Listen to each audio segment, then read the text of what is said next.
Hello, everyone.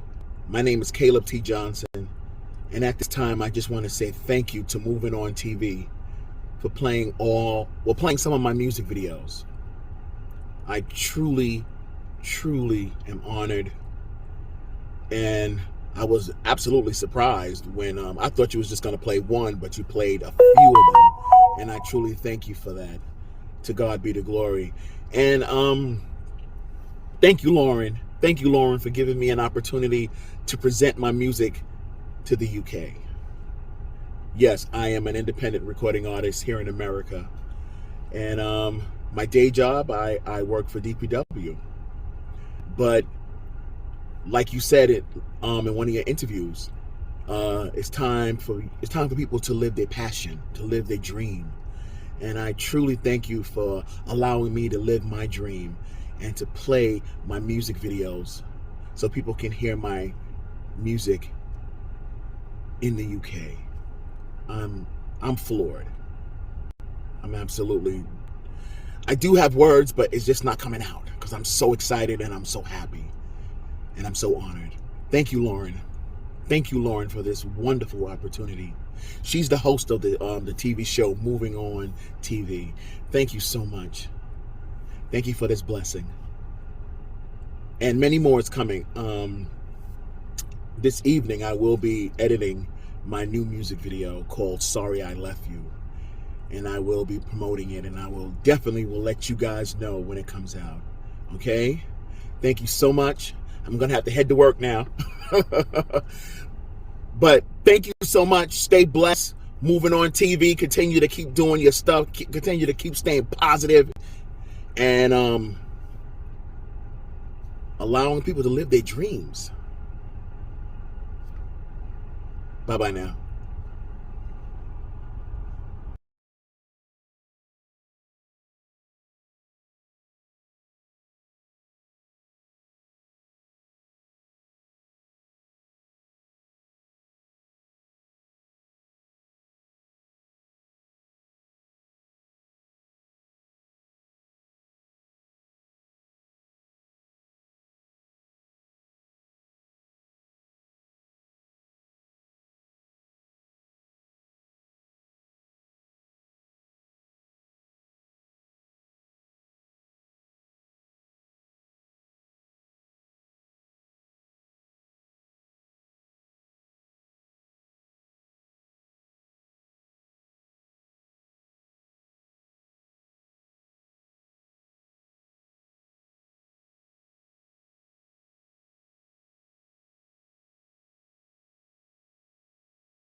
as free as the wind blows, as free as the grass grows. I'm free to follow your arms. Free, and beauty surrounds me. Your words still astound you each time you look at a star.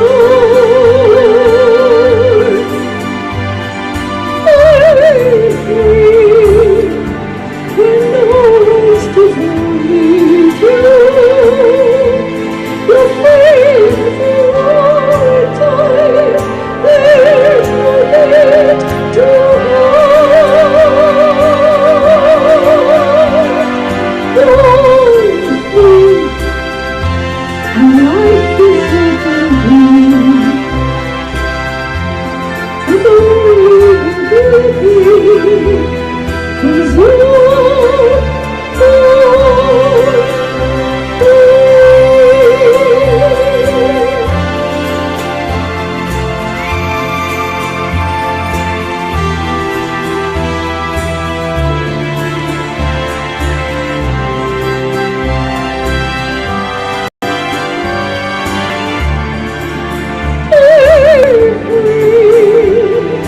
when no one's dividing you. You're free as you are at times. There's no need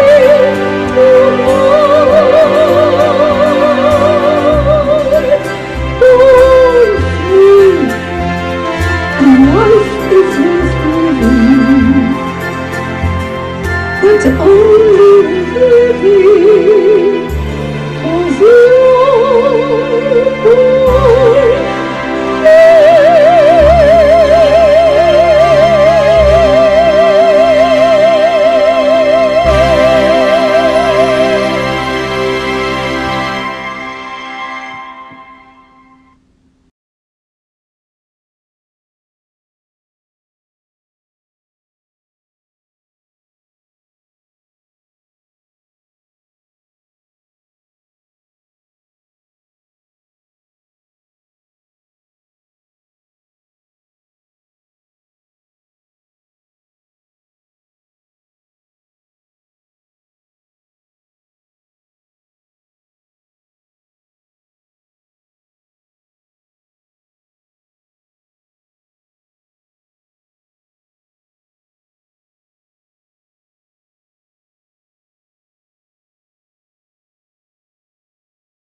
Welcome to Moving On TV.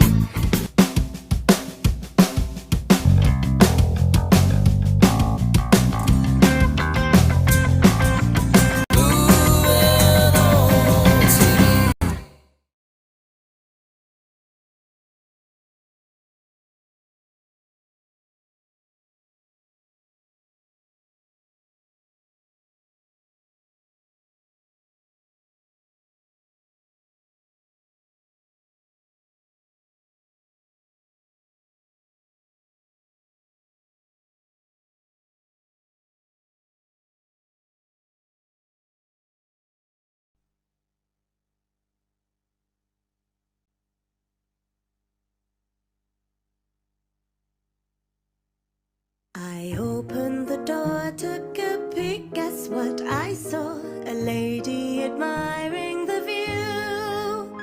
I saw the light tucked up in creases and shadows, a rocking horse looking at you. In my room there are flowers, in my room there are pictures, in my room there's a I'll play in the garden instead. Inquiring eyes, sad and wise beyond her years, with laughter that fills a whole room. I saw your pale, sparkling frame smoking in the rain behind the fat eye of the moon. In my room there are mirrors, in my room there are memories, in my room there are monsters. I'll play in the garden instead. Silent monsters at my door, climbing mountains I must go. Play in the garden instead. In my room there are flowers, in my room there are pictures, in my room there's a heartache. I'll play in the garden instead. In my room, mother, find the flowers, taking pills by the hour, longing eyes, hidden memories, sing to me as you cry out, hold me, help me, I'm falling, falling. Play in the garden instead. For now I'll tuck you in bed. I'll see you soon, don't be scared.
Growing up wasn't easy, thinking he had something to hide. But all people are different, no one quite feels the same inside. Pacifist, communist, racist, gay, lesbian, bi-curious, and he's coming out loud and proud. It's sometimes a little bit too much, but he's here and he's not afraid to say. He's coming out loud and proud, but sometimes a little bit too much, but he's here and he's not afraid to say he's okay. Now he's come to terms with who he is inside. Now he might just be in love. On this journey, each must understand that we do share our world.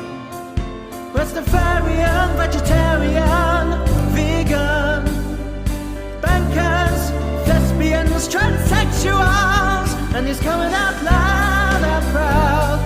Sometimes a little bit too much, but he's here and he's not afraid to say he's coming out loud and proud.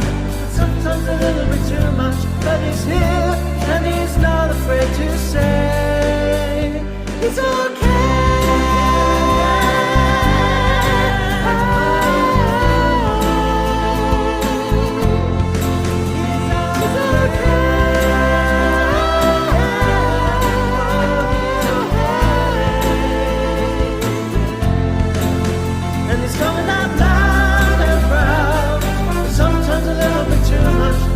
Here, and he's not afraid to say he's coming out loud and proud.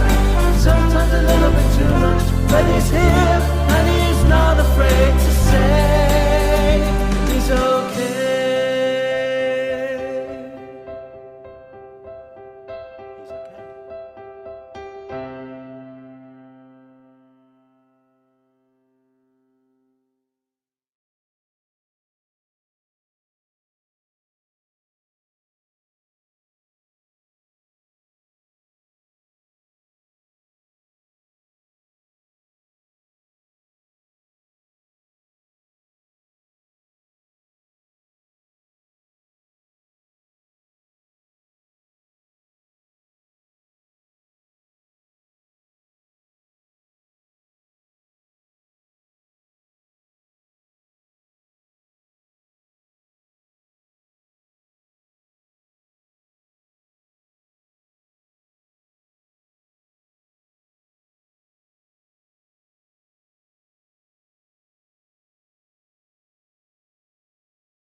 Welcome to Moving On TV.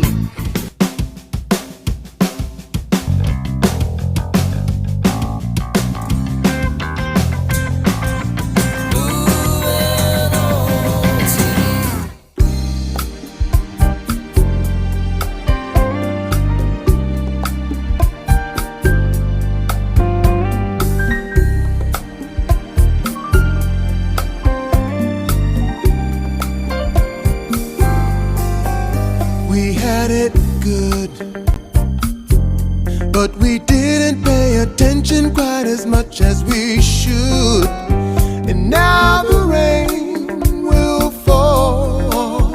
It's gonna come down on each of us, one and all. There'll be no place to hide. You've got to stand to survive. You got to stand up for what you believe in. Everyone, it's time to stand up for what you believe in. One by one. What will you say when the rights people died for are taken away? And when your rights are gone, are you gonna be scratching your head wondering what went wrong? There'll be no place to hide. You've got to stand to survive. It's time to stand up for what you believe in. Everyone, it's in your heart. You know you gotta start to stand up for what you believe in. One by one. Everybody, you got to stand up for what you believe in. Everyone, if you know it's time for you to shine, to stand up for what you believe in. One by one. One by one. Just spread the word and we'll reach everyone. Make enough of us understand. We'll be strong, we'll be able to stand. You got to stand up.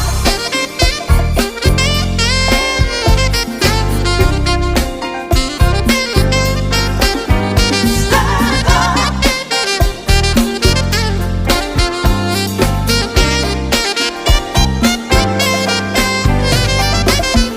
There'll be no place to hide. You got to stand to survive. You got to stand up for what you believe in. Everyone, it's in your heart. You know you gotta start to stand up for what you believe in. One by one. Everybody, you got to stand up for what you believe in. Everyone, 'cause if you know it's time for you to show. Stand up for what you believe in. One by one. Everybody, you got to stand up for what you believe in. Everyone, it's in your heart. You know you gotta start. Stand up for what you believe in. One by one. Everybody, you got to stand up for what you believe in. Everyone, 'cause when you know it's time for you to show. Stand up for what you believe in.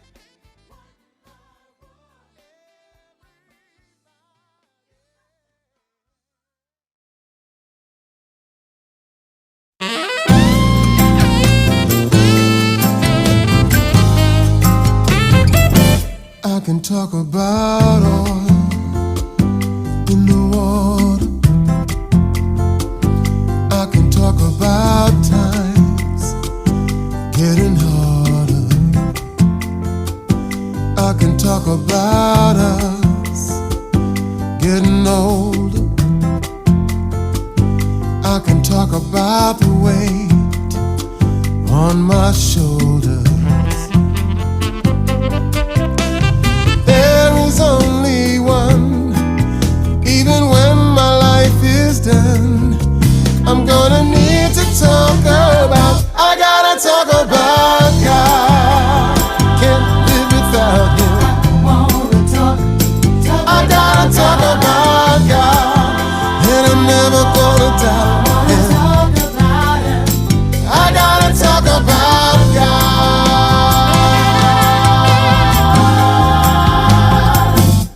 can talk about peace for the world. I can talk about feeding every little boy and girl. I can talk about truth when there's so many lies. And I can talk about war when so many die. But there is only one. Even when my life is done, I'm gonna need to talk about. I gotta talk about God. Can't live without Him. I wanna talk about God. And I'm never gonna talk about Him. I gotta talk about God.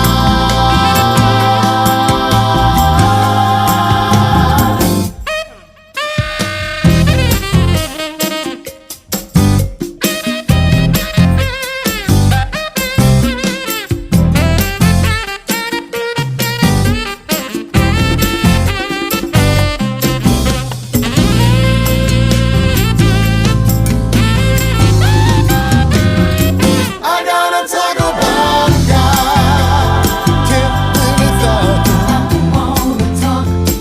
I gotta talk about God. And I'm never gonna doubt Him. Oh no, I gotta talk about God. Can't live without Him. Oh no, I gotta talk about God. And I'm never gonna doubt Him. I gotta talk about my Lord, tell you just what He means to me. Yeah, I gotta talk about Him. I'm never gonna doubt Him. I gotta talk about Him, 'cause I cannot live without Him. I gotta talk about Him. I'm never gonna doubt Him. I gotta talk about Him, 'cause I cannot live without Him. Yeah,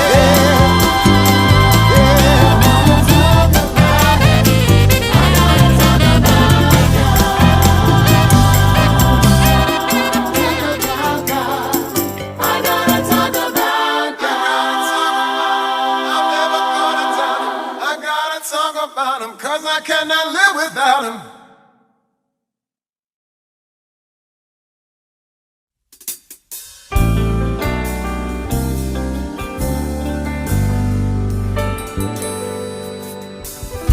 Mother brings her baby home. Mother blinks and baby's gone. She just buried him today. You know it doesn't have to be this way. Grandma rations, food and pills. Grandma's belly never fills. She hangs on from day to day. You know it doesn't have to be this way.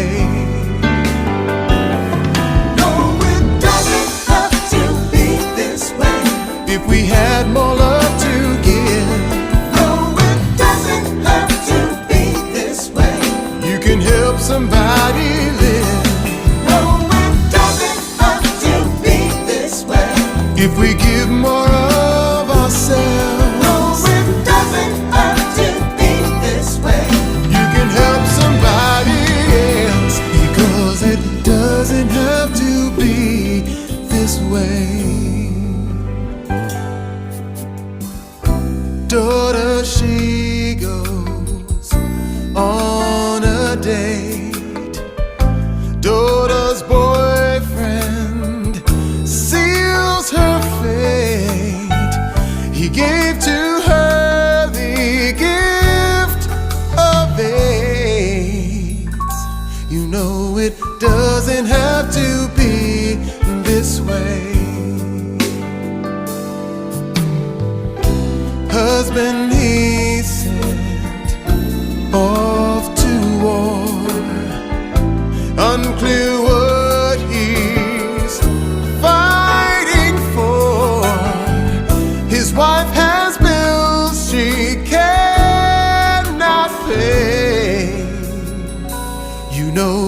doesn't have to be this way. Yeah. No, it doesn't have to be this way. If we had more love to give. No, it doesn't have to be this way. You can help somebody live. No, it doesn't have to be this way. If we give more of ourselves. No, it doesn't have to be this way. You can help somebody else. 'Cause it doesn't have to be this way.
This way. Yeah, yeah, yeah, yeah.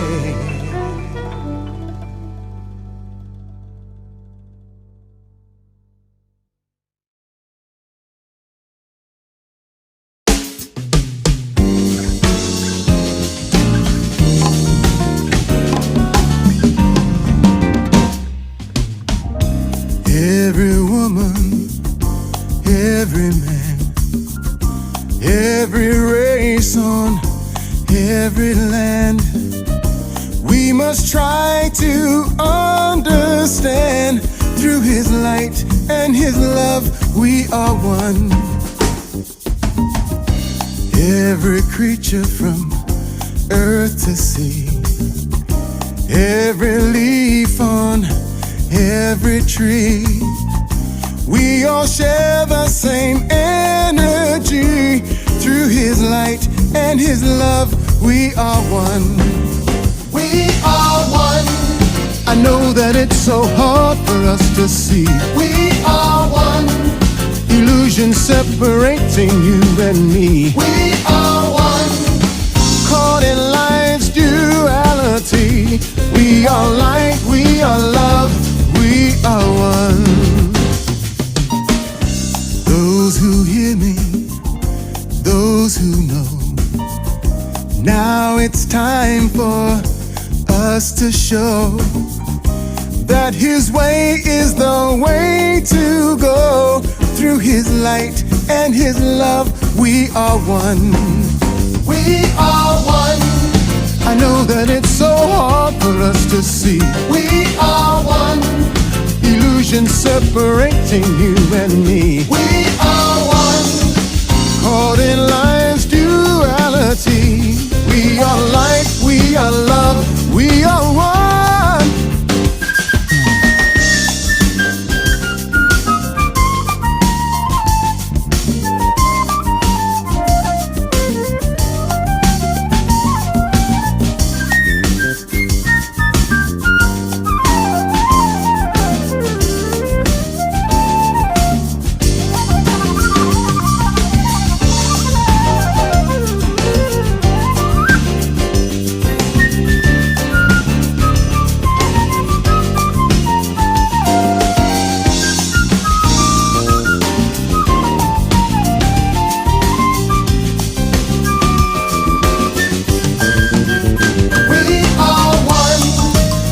That it's so hard for us to see. We are one.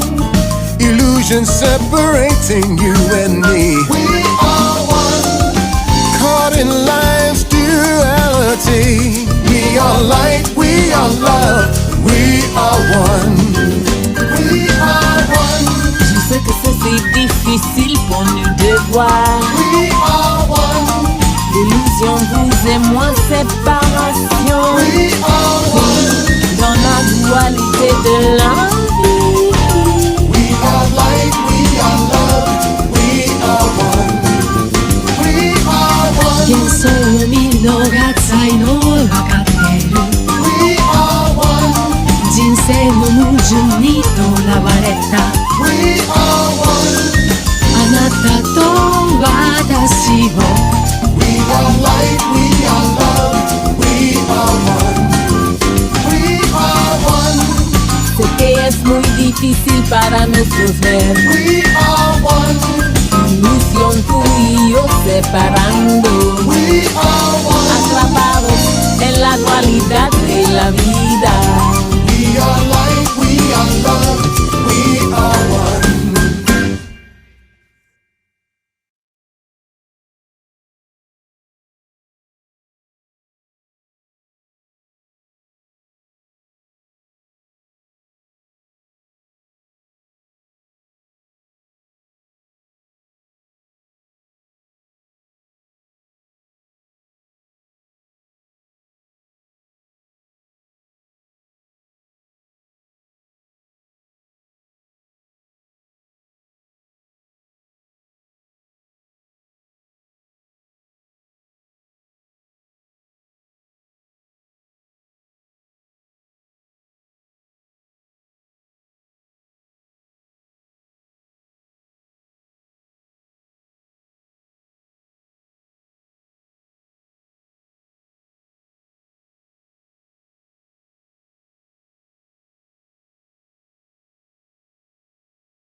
with footprints in the sand. Do you know footprints in the sand, guys? When this man shouts to God and says, "Where are you?" And God says, "I'm carrying you." I'll read that to you when Luke is gone. When Luke is gone, when he's going, hopefully he's not going to jump in and out too much. But he's going to perform for you. So let's wait for him to come back. So I'm really grateful to introduce to you Luke Barrett, our superstar, whose album I keep playing over and over and over and over. Here he is. There he is. You're back. Yeah, I hope it works today. Oh God, yeah. Okay, I'm gonna go off and let.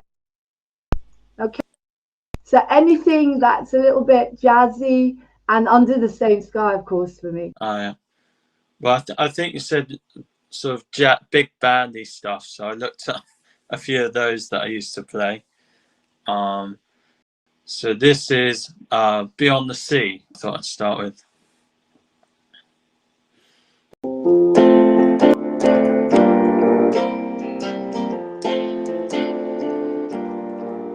Somewhere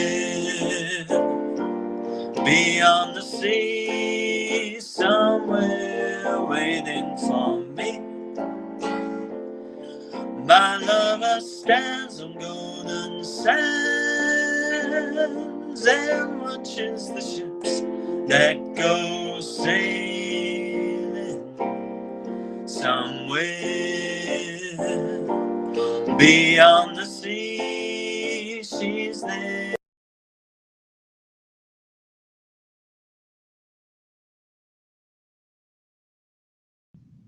Oh no, we have a problem with Restream. Luke keeps jumping backwards and forwards.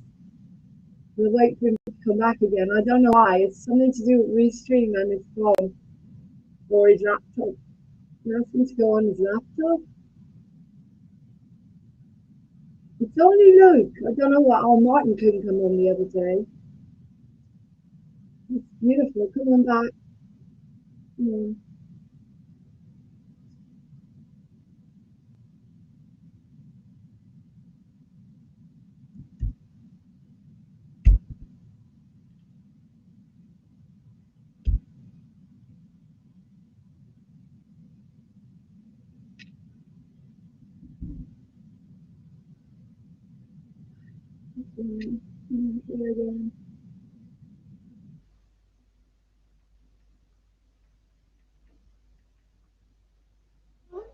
I'm not sure why it's happening. It never used to happen.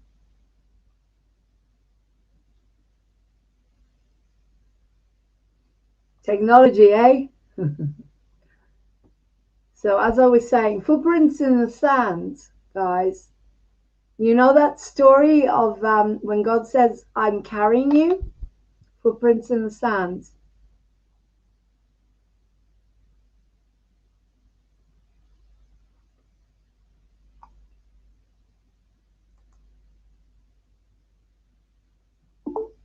There he is. Come back. Luke, are you using your phone or your laptop? Phone, because laptop doesn't work, but then the phone not working. Ah, this is why you keep cutting off. All right, go for it, and you'll have to come backwards and forwards. You've got an audience.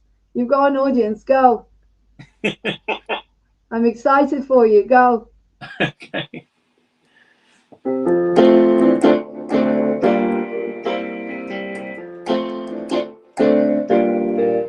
Somewhere beyond the sea, somewhere waiting for me, my lover stands on golden sands and watches the ships that go sailing. Somewhere beyond the sea, she's there watching for me. If I could fly like birds on high and straight to her arms, I'll go sailing. It's far beyond the stars, it's near beyond the moon. I know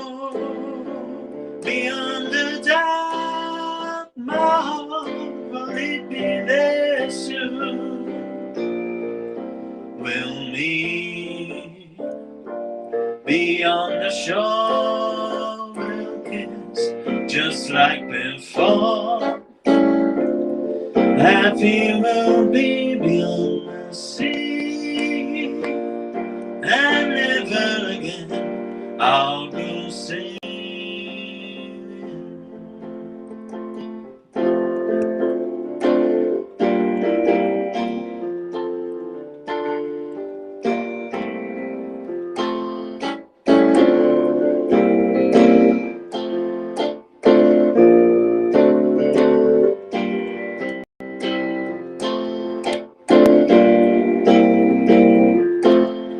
It's far beyond the stars, it's near beyond the moon.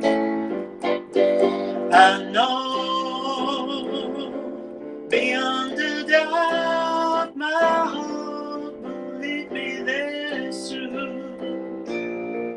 We'll meet beyond the shore, we'll kiss just like before. Happy we'll be beyond the sea, and never again I'll go sailing. No more sailing, no more sailing, no more sailing.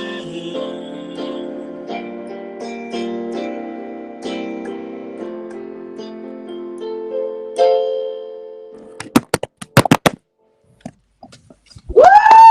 Where have you gone? That was fabulous. Wow, thank you. Thank you. Thank you. Keep going. That was beautiful, Luke. Oh, thank you. Gorgeous. Yeah, you go on, audience. Keep going. I thought I'd do one, My Funny Valentine. Yes, I It's love my jazzy, funny. yeah. I love my funny Valentine. Keep going. Fabulous.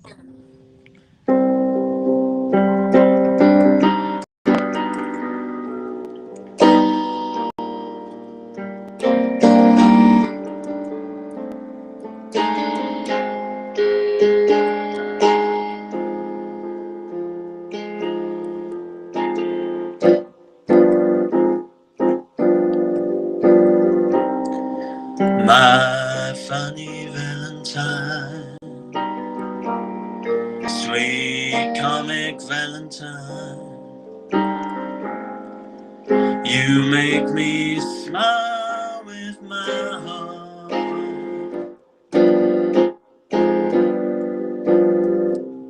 Your looks are laughable, unphotographable, yet you're my favorite work of art. Is your figure less than Greek? Is your mouth a little weak when you open it to speak?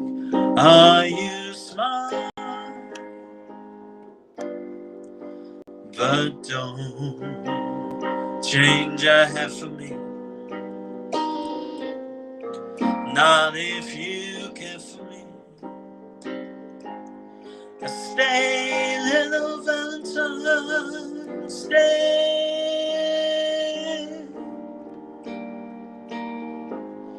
Each day is Valentine's Day.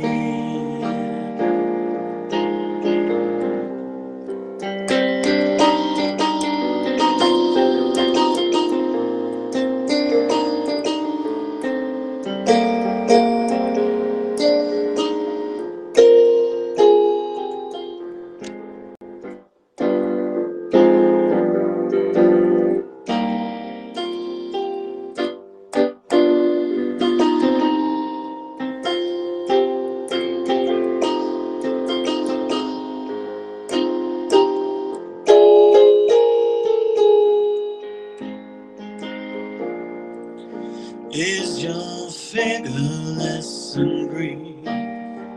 Is your mouth a little weak when you open it to speak? Are you smart? But don't change your hair for me. Not if you care for me. Stay, little Valentine, stay.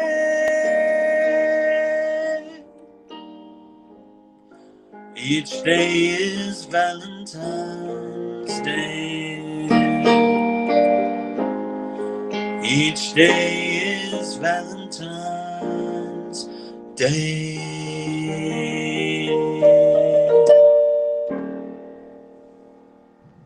That's beautiful, Luke. Thank you, sweetheart. Thank you. What are you going to do next for us? I thought maybe Fly Me to the Moon. Yeah, thank you. These are some Dad loves these songs. I don't know if you can see. Can you see him? Can you see his picture in the background? Can you see it? Mhm. Arsenal at the top. Hang on, just a minute. Yeah. I'll just take a quick picture of him. See if you can see him. This is when he was really young. Can you see him? Oh, yeah. And there's another one. And this is me and him together when I was probably about 10, I think. Mhm. Okay, go for it. Go for it.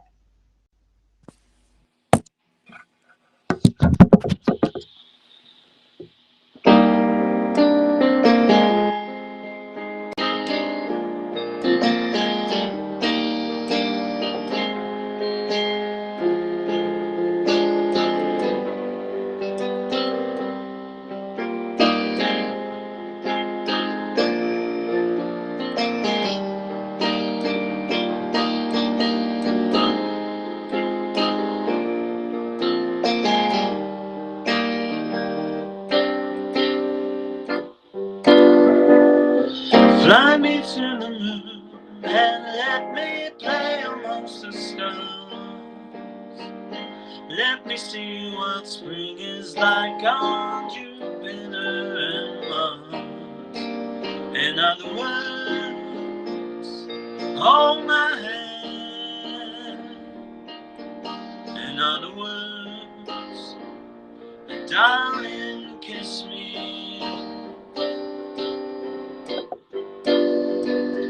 Fill my heart with song and let me sing forevermore. You all along for all I worship and adore. In other words, please be true. In other words, I love you.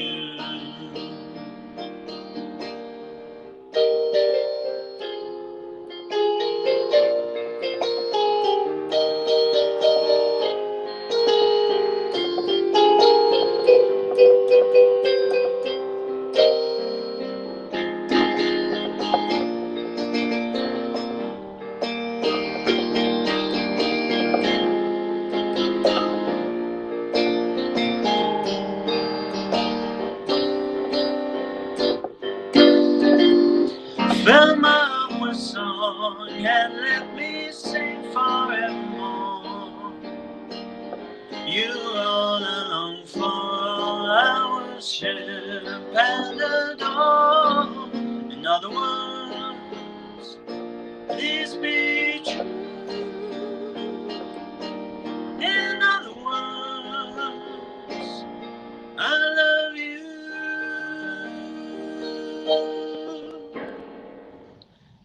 Wow, thank you so much. Woo! Thank you. Thank you. It's beautiful. Beautiful. Thank you.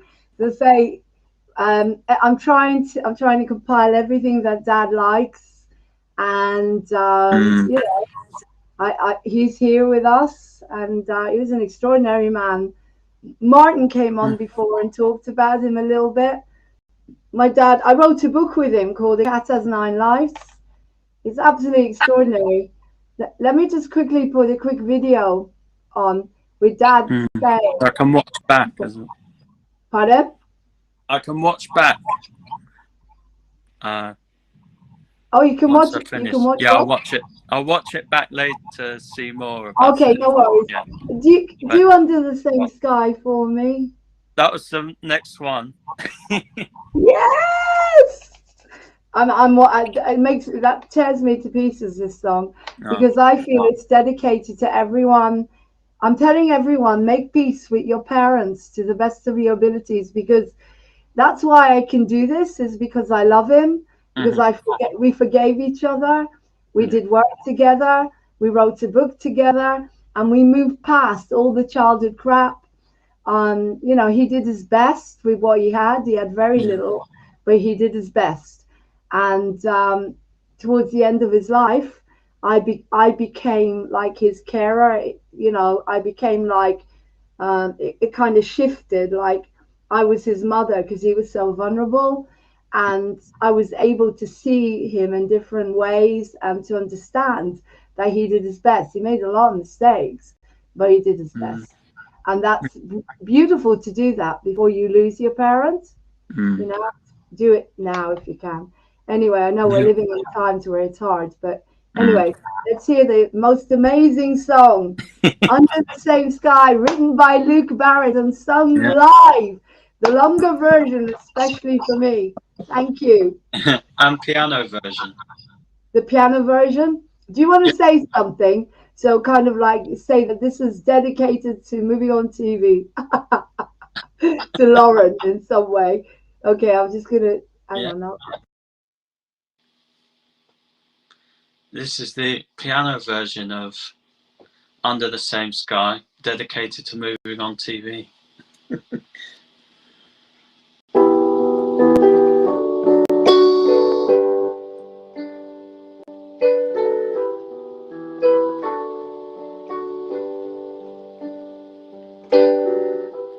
Always a plane away, always a fleeting stay. Let's run away together. Let's run away. We're under the same sky. You're under the same stress as me. Won't you take me anywhere at all?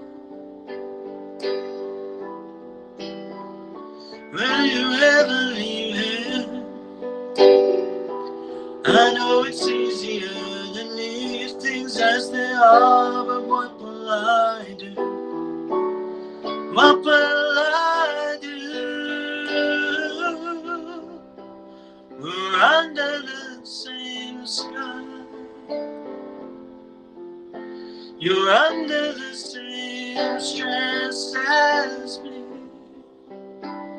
Won't you take me anywhere alone, baby?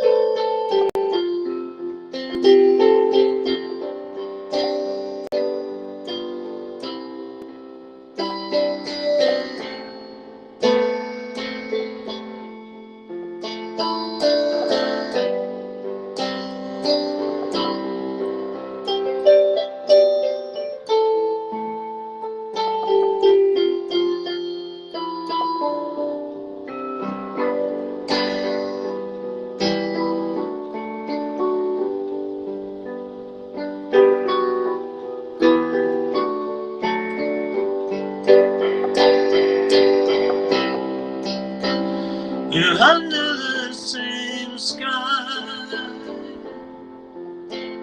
You're under the same stress as me. Won't you take me anywhere alone, baby.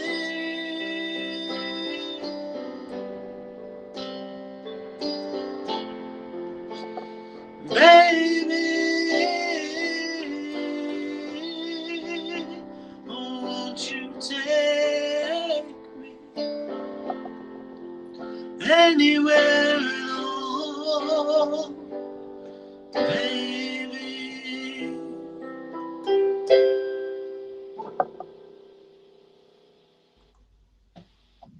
Thank you.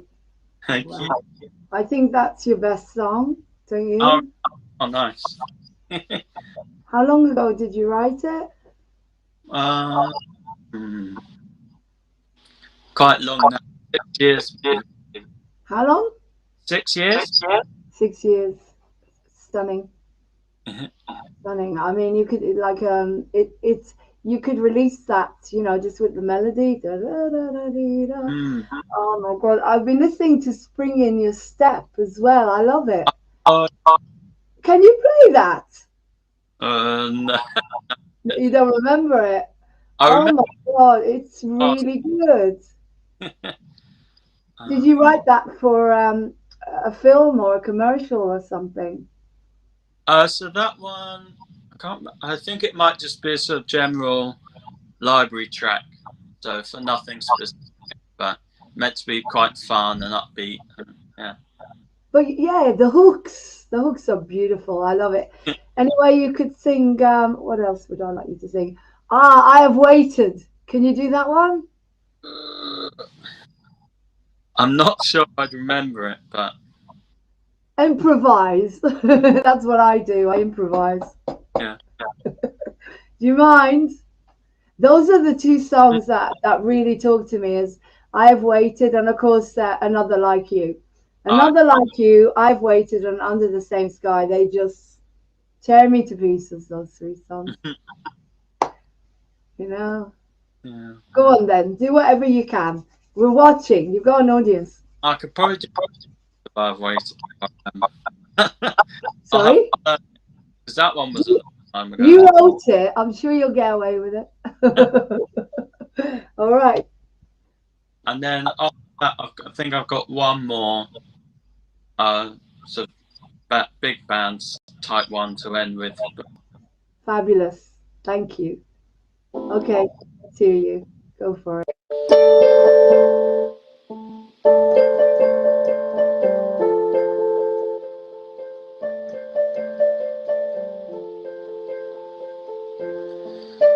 Raindrops on the window pane, can't you hear them call?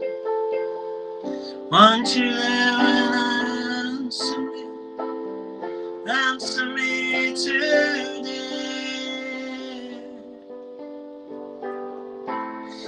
I have waited long enough for you. I've waited for everything that you do. So frustrated, can't get through to you. 'Cause I've waited long enough for you.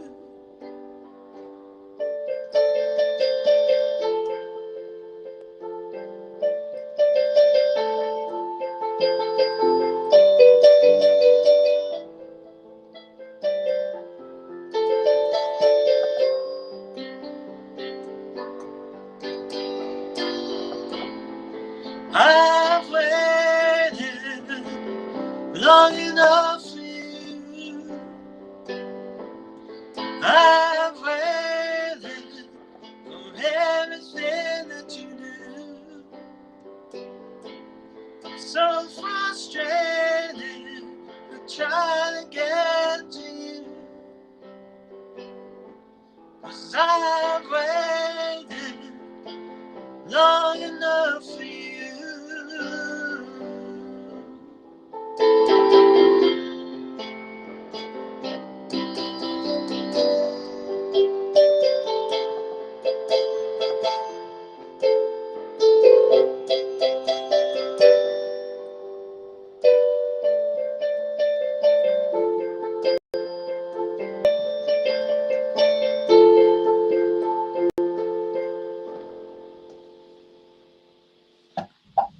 extremely rough I version. know. I reckon the words But doesn't matter. It's a different version of it because I know all the words now. You I'll have see to that? learn that one for next time.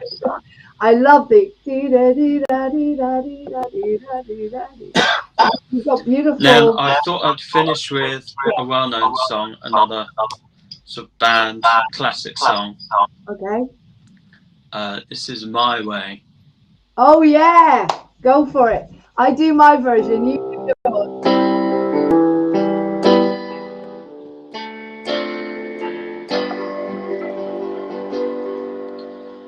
And now the end is near, and so I face the final curtain. My friend, I'll say it clear, I'll state my case, which I'm certain. I've lived a life that's full. I traveled each and every highway, and more, much more than this. I did it my way. Regrets, I've had a few, but then again, too few to mention. I did what I had to do and saw it through without exemption. I planned each charted course, each careful step along the byway, and more, much more than this. I did it my way. Yes, there were times, I'm sure you knew, when I bit off more than I could chew. But through it all, when there was doubt, I ate it up and spat it out. I faced it all, and I stood tall, and did it my way. I've loved, I've laughed and cried, I've had my fill, my share of losing, and now as tears subside, I find it all so amusing to think I did all that, and may I say, not in a shy way. Oh no, not me. I did it my way. For what is a man? What has he got? If not himself, then he has not to say the things he truly feels.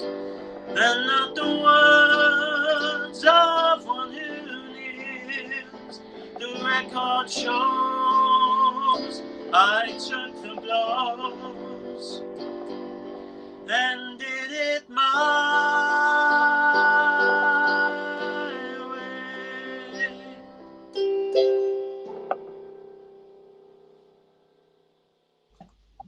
Wow, that was beautiful. Thank you Thank you so very much.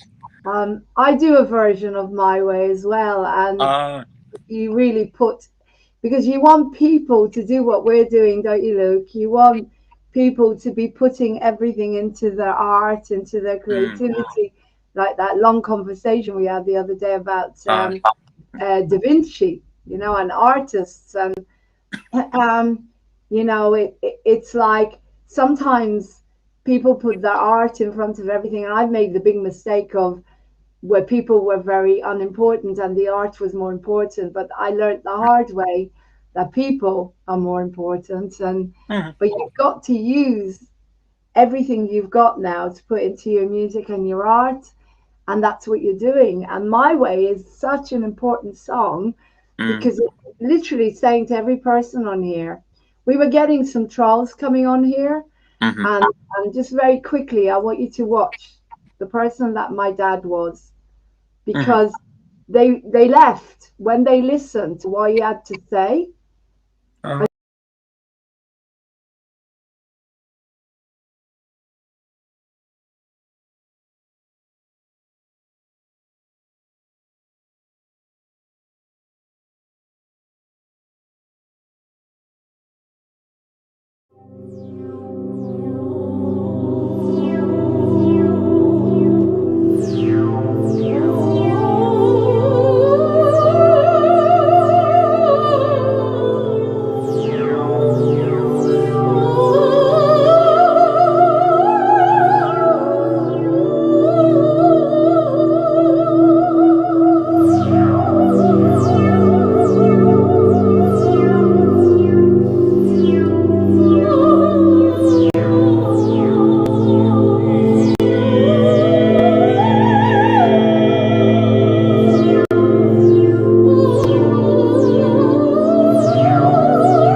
is your day now, your day to shine. Take back the gifts you have and make the world your shrine. Make it the best you can. Make it about you. This is your day now, baby. Go out there, make your dreams come true. Here he is. Hi, Lucy. Woo! This is screwed up here. How are you? Hang on, I'm going to put your songs on. Let's put your songs on. I'm still I made a video of of your songs. This is my favorite one. Let's put the because I want to go through them with you and talk to you about each one. Okay. But this is my favorite. I want to adopt this one for Moving On TV. Here you go. I'm going to mute you so I can really hear it.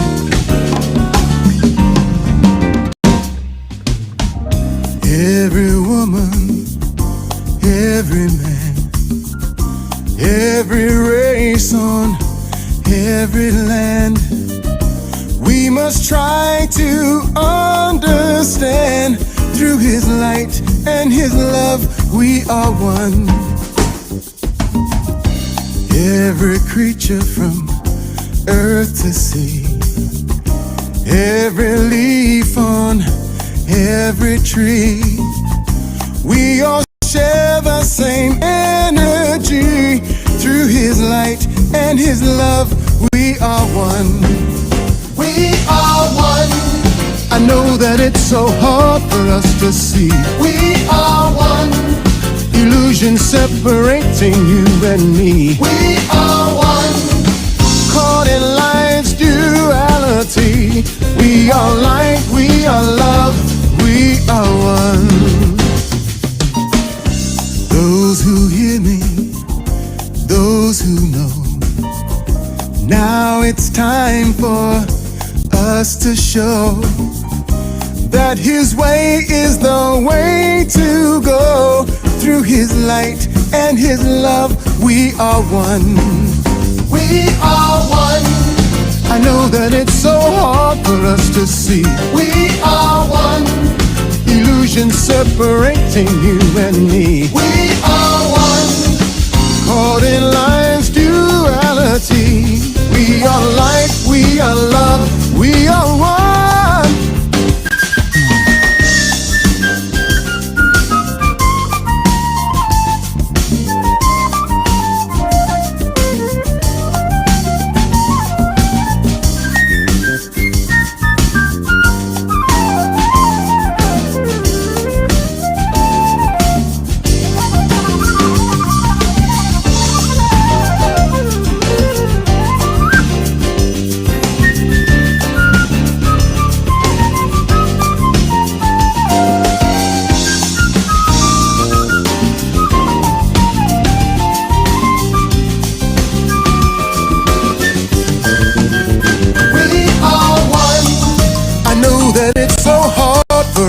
See, we are one. Illusion separating you and me. We are one. Caught in life's duality. We are light, we are love, we are one. We are one. Je sais que c'est difficile pour nous de voir. We are one. L'illusion, vous et moi, séparation. We are one. Dans la dualité de la vie. We are light, we are love, we are one. We are one. Che solo mille razza in ora capello. We are one. Jinsei no junito la varetta. We are one. Anata to watashi wo. We are light, we are love, we are one. Sé que es muy difícil para nosotros ver. We are one. ilusión tú y yo separando. We are one. Atrapados en la dualidad de la vida. We are light, we are love, we are one.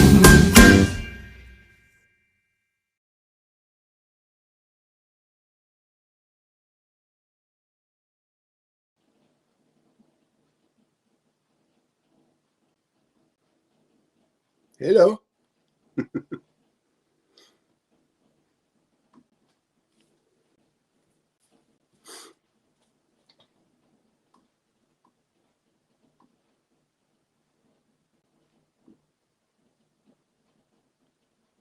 Muted. What part of the world are you in? I was muted there. I know. I didn't hear. I was saying how the beautiful way you ended it with the heart. That was beautiful, you Oh, know? good. I'm glad Oh, it's you like gorgeous. that. I love that song. I want to adopt that song for Moving on TV. Because what we're doing is we're connecting everybody in love, compassion, getting people to realize their dreams on air, to do everything possible to make people happy. So, where are you at the moment?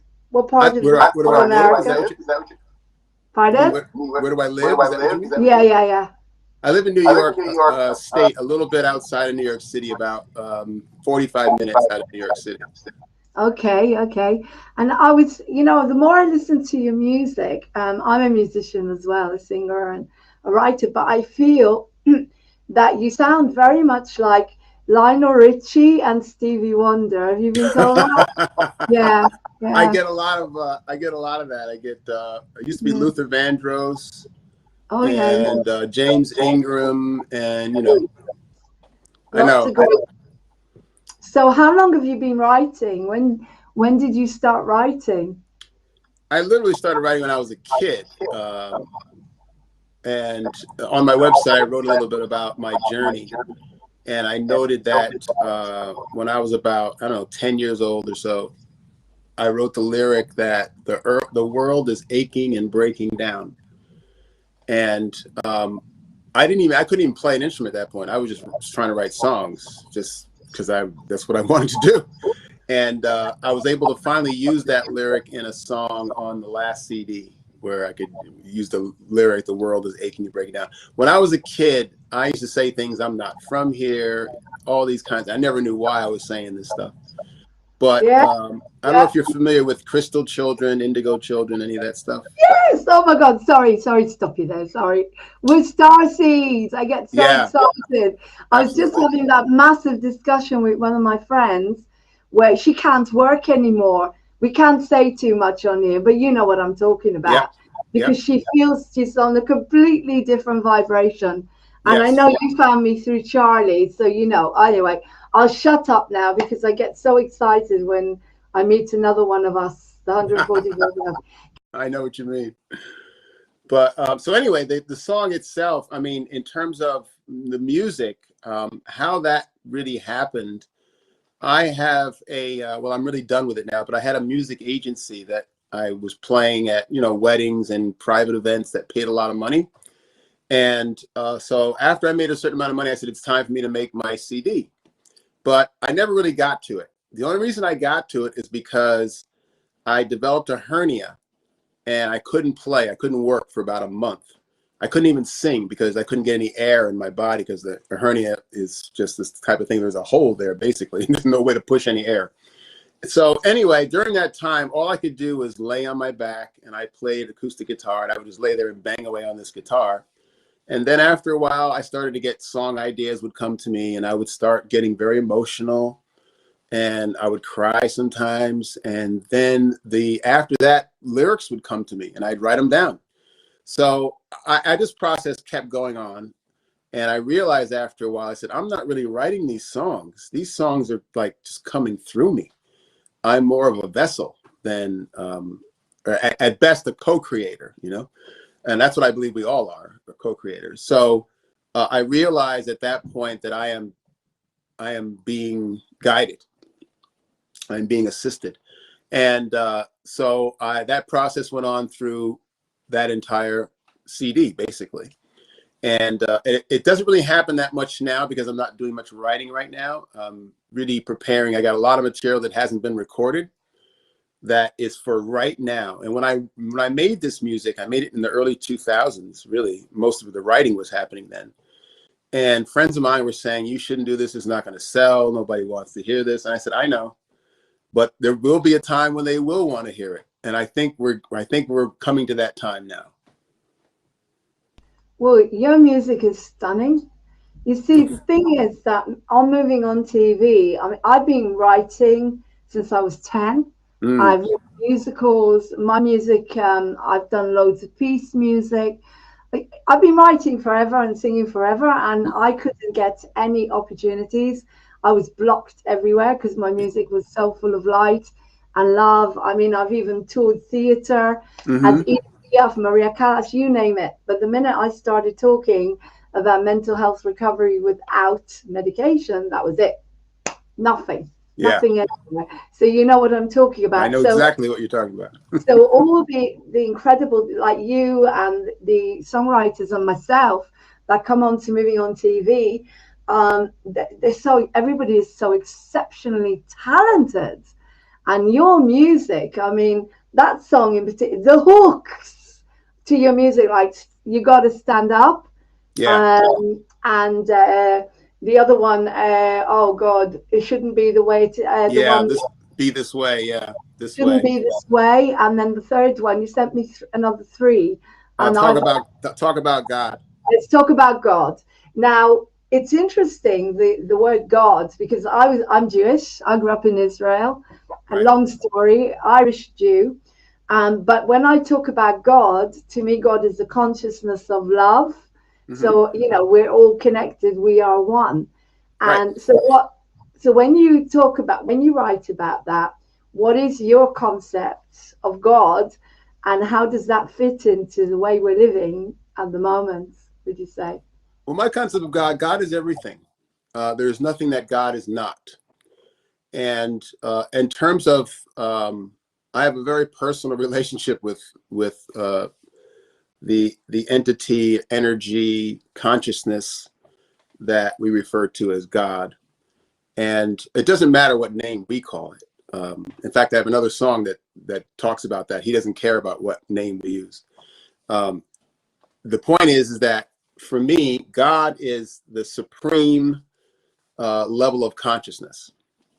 I believe that that's what we are. We're basically energy beings, energy and consciousness being the sort of the guidance system.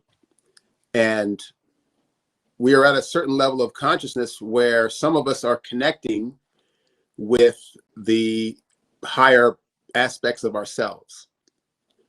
So I don't want to get too deep into all the metaphysics, but basically, I believe that everyone is on the path to the same destination, but we each have a very different path to follow.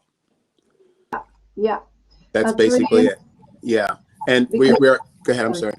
Go on. I was just going to say that we're all going through this mass awakening, and I'm doing a huge amount of work on myself with the ascension. And I used to be quite aloof about being what I am and looking down on others that are not understanding. But I've been having some huge breakthroughs now where I feel that these people may actually be more enlightened than I am, and they just got a different journey. Everyone's got a different journey that is leading to this huge awakening. Right. You know this. You know Neil Donald Walsh and the Little Soul in the Sun story? Yeah, I read Donald Walsh many years ago. I haven't read him in a long, long time now, but I'm familiar with him. You know, when the little soul goes to look for the souls that will come down and teach them forgiveness, and they say, I'm going to have to do things to hurt you and to upset you, and that are not going to be congruent with what you believe in. And only the most enlightened were happy to come down with that little soul and help to create. The analogy I always give is a show. It's like a pantomime. You have to have the boo-hiss. In England we have pantomimes. You have to have the villain and then the light and the dark in order to have the full show, and that's the only way to do it.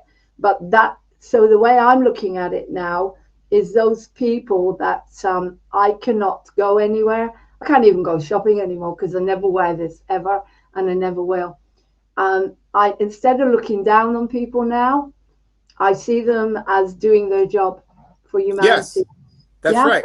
It's different. That's exactly right.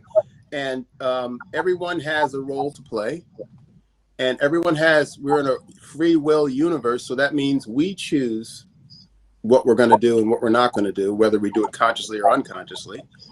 And I know what you're talking about in terms of beings that are at a different level of consciousness. And that's all it is. And we're not better than anybody else. We're just at a different level of consciousness. And even within the whatever movement you want to call it, the truth movement, or the, that's probably the best way to describe it. I think people are seeking truth. Even within that group or that movement, there's plenty of division. There's plenty of different levels of consciousness within that as well. Yeah. So I think that you're right on point with, acknowledging that we are all God. Basically, we are all aspects of God. And there is no one that is better than anybody else. But there are higher levels of intelligence and higher levels of consciousness. That needs to be acknowledged. Mm. But that doesn't mean that you go on an ego trip and say, well, I'm better than you. So I'm happy to hear that you've got that worked out or working on it. It took quite a while. And I think, well, the honest thing is always fear. It's the fear of death. It's the fear when somebody doesn't hold on to the same beliefs. A lot of the time I find it takes me back to huge fear. Yes. And so I worked through that and I feel completely different. But I'm one of the lucky ones. I feel very lucky now. I didn't before. I don't have anybody anymore, family-wise. My whole family cut me off. They all live in Israel. And when my father died 5 years ago, my whole family cut me off. And they are very on a different vibration to me. I'm the one that stood out, the one who is mad, all of that rubbish. And unfortunately, but I'm very grateful now that it happened 5 years ago. And I've been on my own now for 8 months. I separated from my husband. It's just me and 2 cats. And and they're just amazing. That's it, baby. Full of ego. They're full of ego. And it's so funny to watch sometimes. So I don't have to go anywhere or do anything. I work. This is my job. I don't earn from it yet, but I love it. And I by the grace of God, I have enough to live on at the moment. The government are helping. And so I do what I do here. I don't have to go anywhere. But my friends, those that are awake, we are sticking together, the star seeds, they're going through so much. One of my beautiful friends, she's gone back to work after being away from where she runs a business. And she's just finding it so difficult because people are just, it's like some of them are just vacant. That's the only way she can explain it. I understand. Like, they've got nothing left. They're like, their personality is gone. And without looking down on people, she feels like and her whole family, she feels like she can't fit in anymore. That's right. I'm hearing it everywhere. But to me, this is the teachings. Without being Christian, I study A Course in Miracles. The teachings of Jesus tells us, do not have any special relationships. Do not have attachments. And this is everything that's happening to us now. We have to let go of those people that we call family. And those people that we thought were our real family, they're not anymore.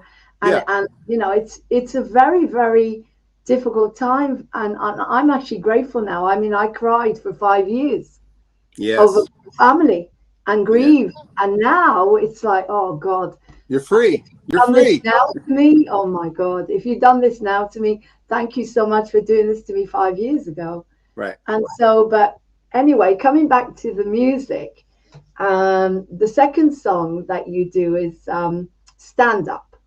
And it's obvious what you're talking about. And so we're talking here about each and every person taking responsibility for humanity and for the world and for their own lives, don't we? Well, yeah, starting with their Without own lives. anybody else. With their own lives, you take responsibility for your life. And if you take responsibility for your life, then you've automatically taken responsibility for the collective. But we have, when I say we, I'll just say the general population has it backwards. And it's not because people don't want to be whatever. You know that there's been tremendous control and domination of humans for a long time. And that is part of our gift as well. That's part of our blessing. And I think that you're alluding to, when you talk about the other people, that I call them the unconscious or the 3D people. They're difficult to be around. I don't go out. I go out as little as possible, and I interact with the world as little as possible right now, because the world is on tilt. It's on complete, full-blown tilt. And all that's going to happen to you by going out there is you're going to get triggered. And we have to take care of ourselves, and that's taking responsibility. My belief is that we are all resonant, vibrational, resonant beings for energy. And the higher you resonate, the better you feel, period. So family, I left my family many years ago. I grew up in a violent alcoholic family. And so the whole family was scattered and everybody was traumatized. And so I sought out counseling very early on. And I got a lot of counseling, and it really helped me to be able to see with clarity what I needed to do. And I was told that, I think the last therapist I saw, who was the best, he said, these people are toxic. Your family is toxic to you. And he was right. So I have my own, family that I created, with my wife and 2 girls. But even in that situation, I realized that the people that we are spending time with here on the planet, we chose to do that prior to our incarnation. And we are doing that not, Eckhart Tolle says it best. I think he's the one who says it. He says, relationships are not here to make you feel happy and fulfilled. Relationships are here to make you conscious, to wake you up. And if you live with that openness, you will be woken up by the fact that you love this person and you want to kill them at the same time. You have to deal with all these different emotions and learning about yourself, and that's what it's all about. Learning about yourself, your true self. It all boils down to you.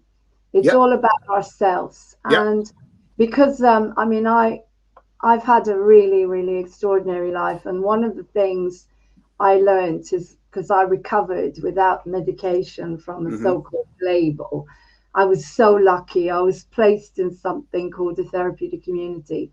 But what I learned there, my recovery happened when I saw everybody as my mirrors and my teachers. And then I was able to work through it. And sometimes you can do that, and sometimes you just have to go on your own, be on your own, and isolate. And like you, I cannot be around hardly anybody at the moment. I just can't, because I get triggered. And I'm here to do a job. My job is to run a positive media. My job is to keep my vibration high so that other people can be happy.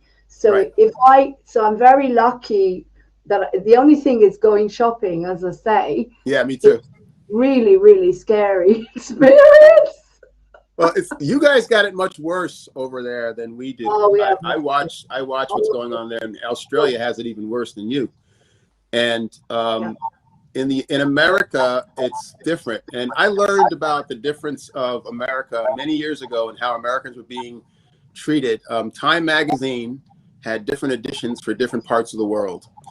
So Europe had a edition that made for adults, and other parts of the world got, the cover on the magazine indicated it was trying to reach adults.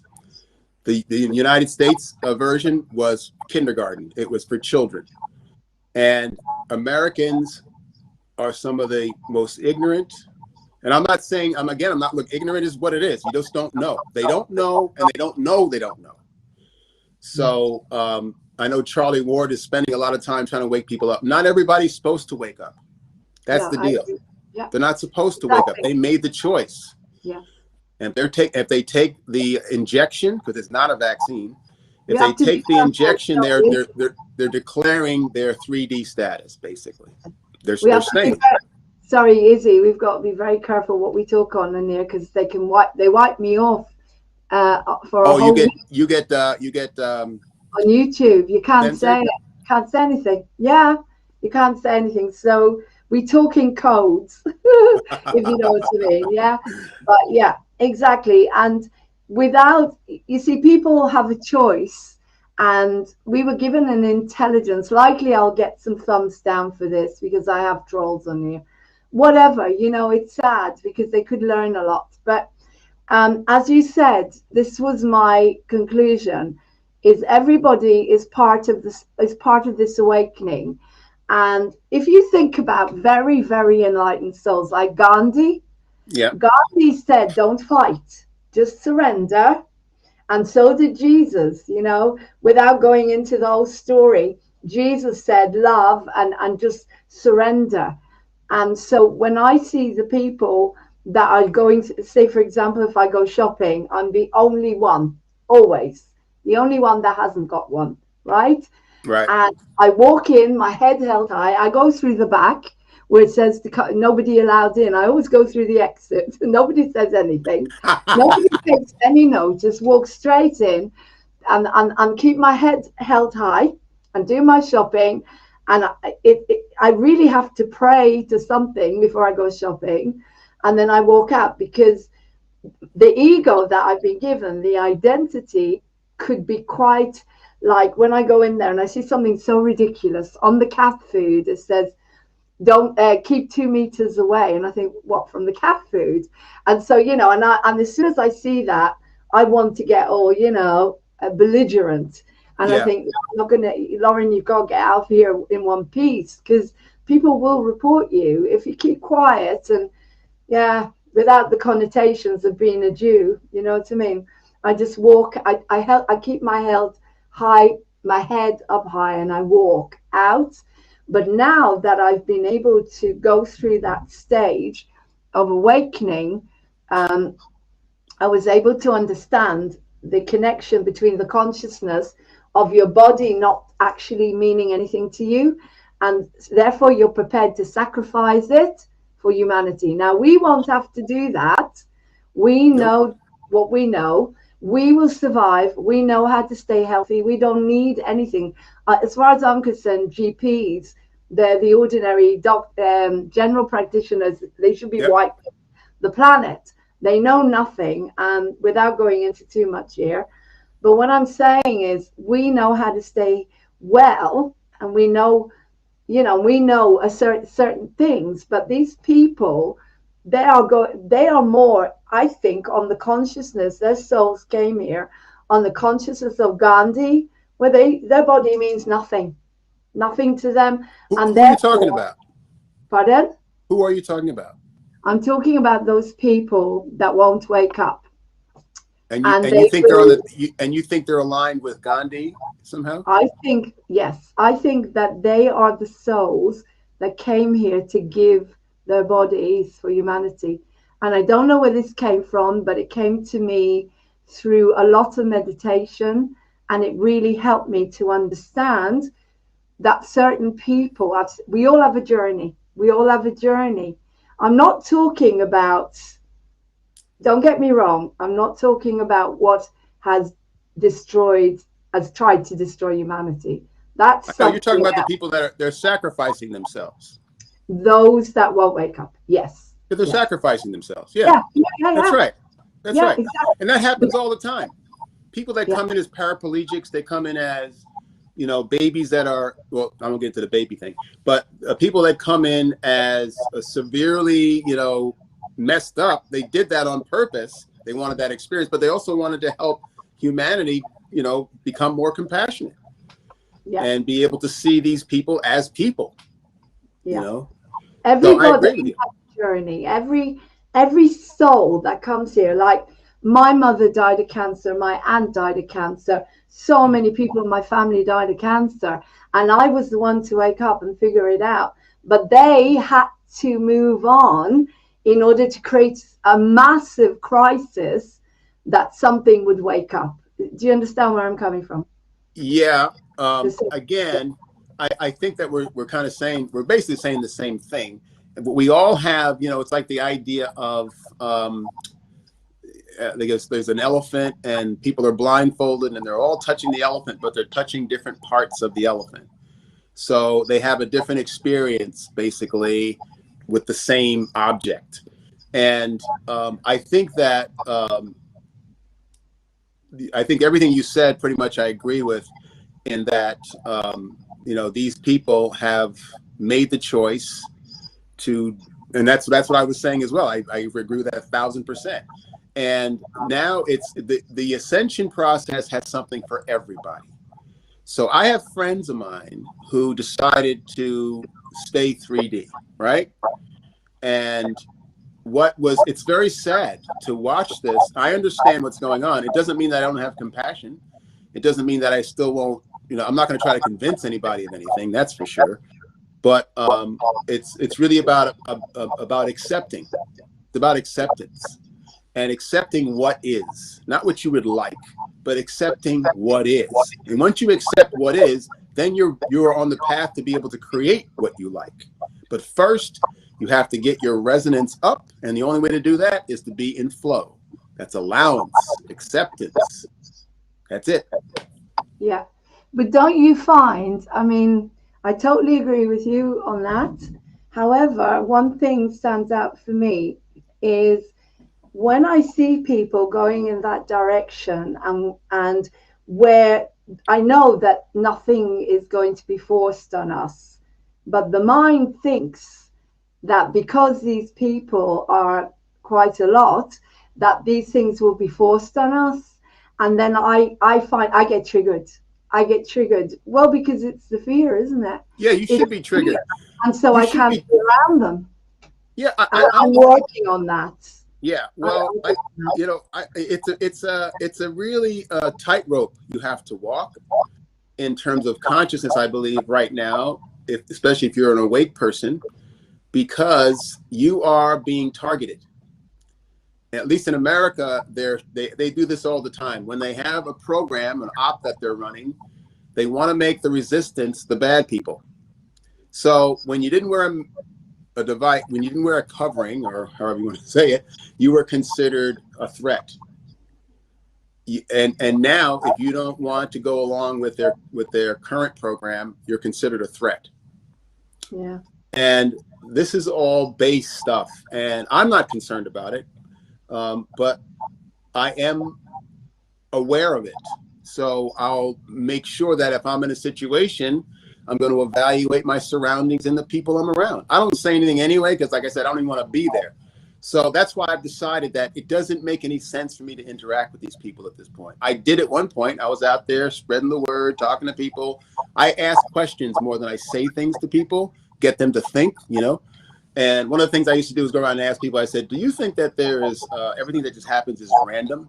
You know, it just happens and that's what's the way it is. Or do you think there's a higher intelligence that may be guiding us, right? And then I would leave. I'll be in the gym or whatever I'll be. One person said, oh, it's definitely random. And then about 2 days later, he came to me, you know that thing you said to me the other day? He says, I think I switched. I think there is an intelligence. My point is, Lorraine, is that people need to be able to think for themselves and come to their own conclusions. Yeah. And they're not allowed to. Right now, the people that, the friends that I have, one in particular said, he's definitely not going to do whatever we're talking about. And when I spoke to him the other day, he says, yeah, you know, the wife, the in-laws, they all put pressure on him. And he caved to the pressure. Yeah. This is a very real thing, because people have a strong need to be part of the pack, to fit in. Yeah. See, that's very, very strong in humans, especially when we have a fear-induced environment that you've been in your entire life. That's right. That's right. So I'm looking at this as a beautiful thing. I knew there had to be a separation. I didn't I said to my daughter the other day, I said that the methodology is a bit shocking. It's a bit shocking about how it's being done. It is. But it's all for us to learn. And as a result of learning, we are less ignorant. And we are less ignorant, we are closer to our goal. And light is information. Love is information. You see? So ignorance is our biggest problem. That's our biggest problem. Well, the thing is, wars, I mean, I grew up in wars. The whole of my childhood was all wars and terrorism, Israel. And it was always a religion against a religion, a culture against. But guess what? Without naming any names, somebody ended wars, and they needed a huge one.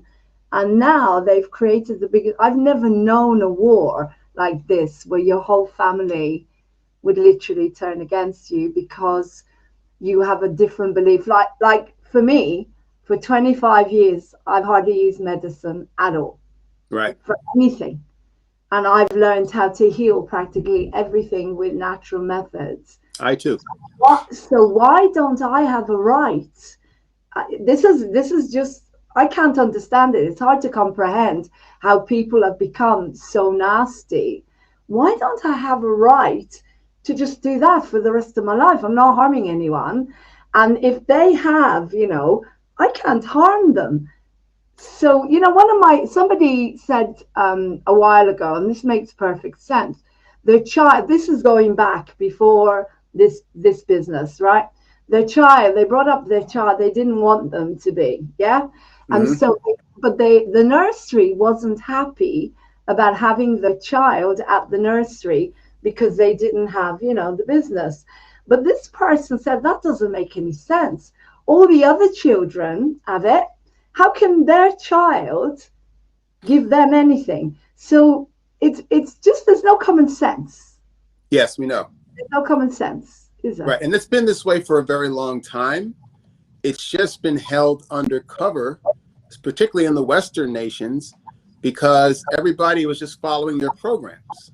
They weren't happy, but nobody was really bothering them.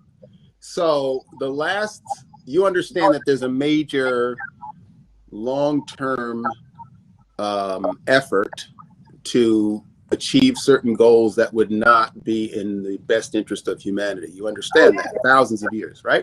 So when you put things in context, and when you mention war, we have been at war the entire time. I've been saying it for a long time. I went to school for holistic health counseling back in 2006.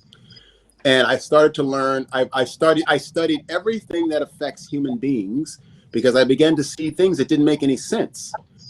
Insurance companies wouldn't support the work we were doing, even though we would help people stay healthy, and therefore they wouldn't have payouts. They weren't interested. I said, why wouldn't they be interested? It doesn't make any sense. And because there's a much bigger plan that they were a part of. But the point is that now that plan is, for example, back then, nobody knew. I couldn't talk about much of anything. I was just a conspiracy theorist, crazy, have another drink, Jack, that thing. So I've been at this for, almost 20 years. And, remember 2012? I don't know if you were into it then, but we were in 2010 and 2000. We're like waiting for 2012 for this to happen, And 2012 comes and goes. And I understood what happened in 2012, but it wasn't what we were expecting. So for me, this is a wonderful time. This is you hear, if you listen to Charlie Ward, you hear him talking about how it's an amazing time, and it is. It doesn't mean it's all like, popcorn and soda, but it is an amazing time, and if you can appreciate what's happening. Childbirth is a very difficult thing, very painful thing. You know what I mean? And sometimes it ends very badly for the mother and for the child. But when it goes where it's supposed to go, it's an amazing thing. And that's what we have. We're birthing a new human. Yeah, it is. If you understand what's going on, it can be an amazing time. But you've got people that have lost absolutely everything. And because we're brought up to be attached to people, places, things, that's how we're brought up. From the time we're born, we're told you need this, you need this, you need this. Right. Like I've had eviction notices. My landlord wants to sell the house. He doesn't care about me. So, but I've been very, very lucky because something is looking after me. Right. And because something is looking after me, I've managed to defer it and defer it and defer it, because there's really nowhere to go. Right. Nowhere to go. But so what I'm saying, but the people have lost everything, like their businesses. And so what I try to do is I try to be totally empathetic and say, I love you and I do love these people, and I'm trying to give as much as I can with Moving On TV to teach people that maybe if you lost your business, then you're meant to, maybe if you're enlightened enough, you'll understand, well, hang on a second, what was that dream I had when I was a kid? Oh yeah, I want to make music. Okay, I'm going to make music and we're all going to do it together. Or I want to have a commune, or, you know, the big dreams. I'm talking to people all the time about this. Like I say, one friend who just can't run her business anymore. It could destroy her. And she's starting to think, well, what am I here to do? But that, you're only going to get that from the people that understand what we're really going through, with why this is so important, we are on the precipice of either having humanity or not. That's it. Yeah. There's no question about it. We either stay, and we stay with a heart, Izzy, not as a robot. We are with a heart. That's what makes us beautiful, our heart and our empathy. And we mix technology with love. We don't let it take us over. Because I think, you know, without going into too much again, I've got to be so careful. And I hate that I have to watch what I'm saying. But how about we watch one of your songs? Okay. One more of your songs. We'll put our jingle on, and then we'll go into... Welcome to Moving On TV.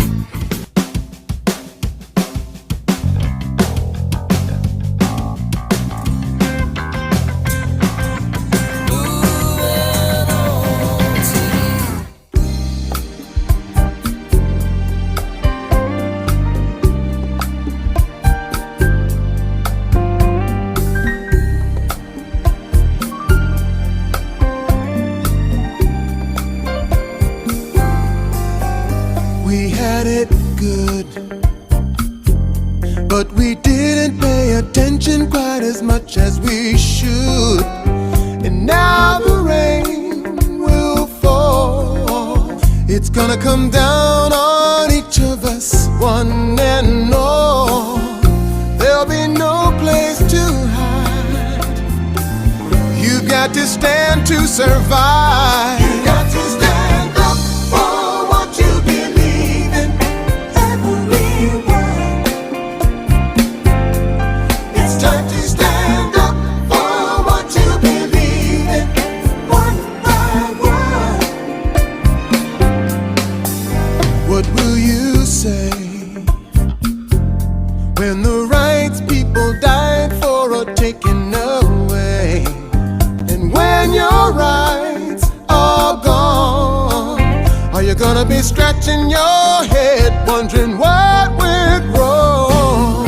There'll be no place to hide. You've got to stand to survive. It's time to stand up for what you believe in. Everyone, it's in your heart.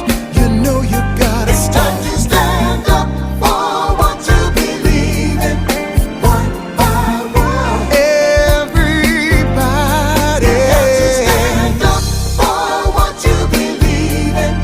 Everyone, if you know it's time for you to shine. It's time to stand up for what you believe in. One by one.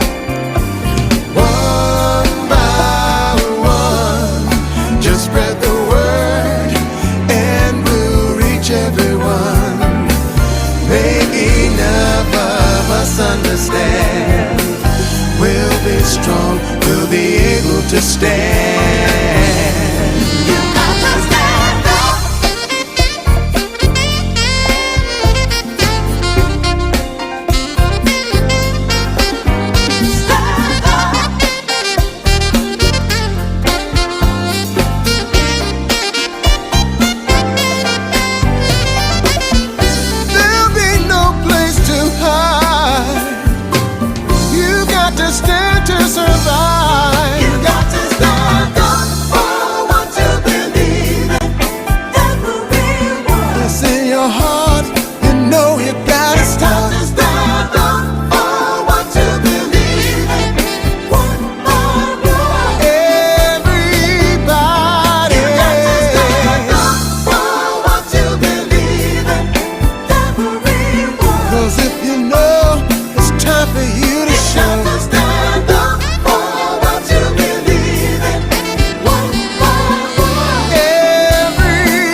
Yeah.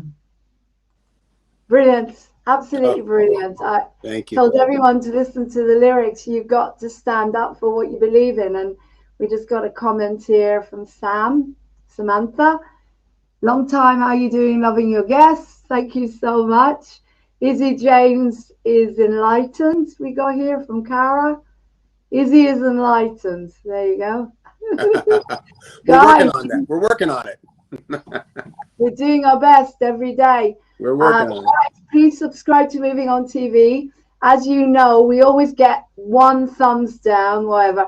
Can you go on there and please click the like button so you'll get all our programs? We're nearly 24 hours a day, and all we're doing is spreading love and light in order to help those that really feel they have the same, similar journey to what we have, to basically, stay happy and be able to stay on a high vibration. Bring your dreams on here onto Moving On TV. Now, the next song of yours, again, I can't remember the name of it. Please, I can remember the song. It's a very, very deep song, and it's very sad.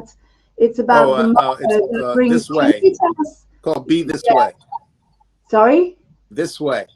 This way. I don't know, my head sometimes, because I don't sleep. This way, that it doesn't have to be this way, Right. about the mother that she brings. Can you explain a little bit Well, about that was basically Is this based on a true story? no, this was, well, there's some truth, but it's not necessarily a story. The song is really sort of a panorama of the individual experiences people are having on our planet, as opposed to saying, oh, we had a lot of instant death. What do they call it? Infant. Oh yeah. Infant death syndrome, like when infants were dying. That's what it's and they still about. do. The point is that these people were experiencing the ills of our society. And whether it's the mother who lost the child, or the grandmother who doesn't have enough food to eat, or the soldier who's being sent to a country that he knows nothing about and doesn't know why he's going there. He's being told why he's going there, but it has nothing to do with him or his country. And that's basically just it's like little snippets of little pictures, if you will, of the overall oppression and suppression and domination and control. Personalizing it. I can't hear you. I can't hear you. Yeah, I'm muted, sorry. I mute myself so you can talk and I can listen for a change. I find that when I mute myself, that kind of happens naturally. You know what I mean? Yeah. It's a stunning song, absolutely beautiful and very, very touching. We're going to listen to it now. And it's basically saying, life, you don't have to be like that, guys. You just need to just give some love. And this is where this comes in as well, Izzy, is, as you said, we're in a bit of a mess here in the UK. Loneliness is unbearable. And I'm one of them. I don't feel it anymore because my vibration has changed. I've had the most incredible therapist, and he is a starseed, and he is so enlightened. He did work with me on the phone with laughter. It's not just laughter therapy though, because I do laughter therapy, and he was able to release my depression in 2 sessions. And so I've gone now onto a completely different vibration. My loneliness has gone altogether, and it's been 8 months on my own. I had to get used to it after 26 years, 26 years marriage, 26 years marriage. And but what I'm saying is a lot of people are living in intense loneliness.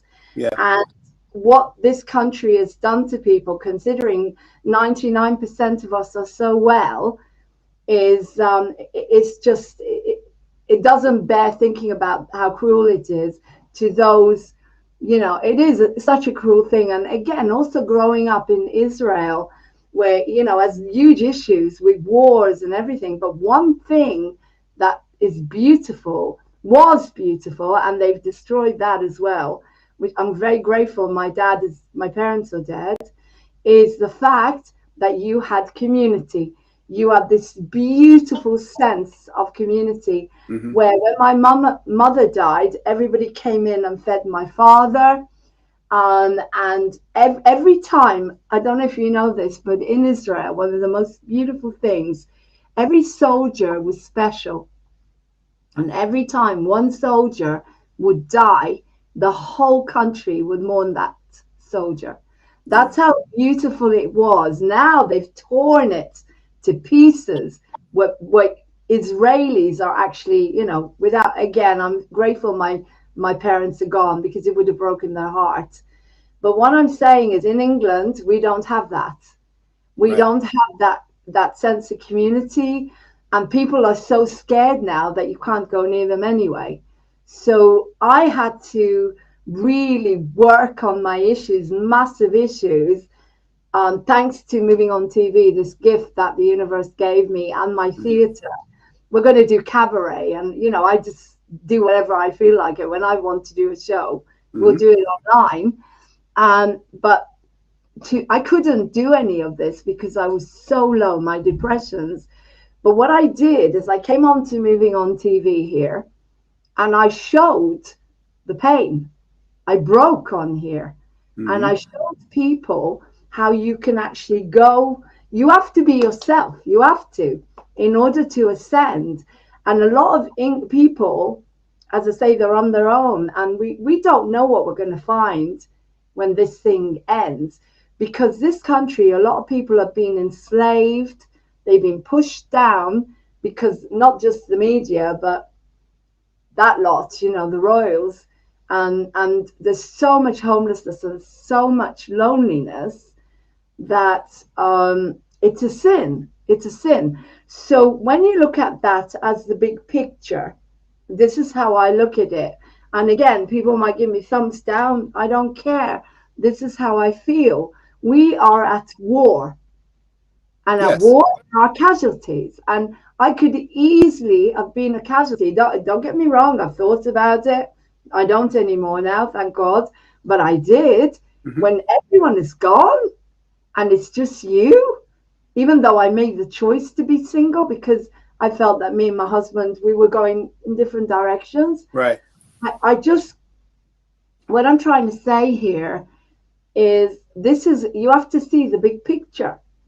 The big picture. You know, my life is very small. Moving on TV is for everybody, but my life as Lauren is tiny. It's nothing. It's just a tiny part of everything.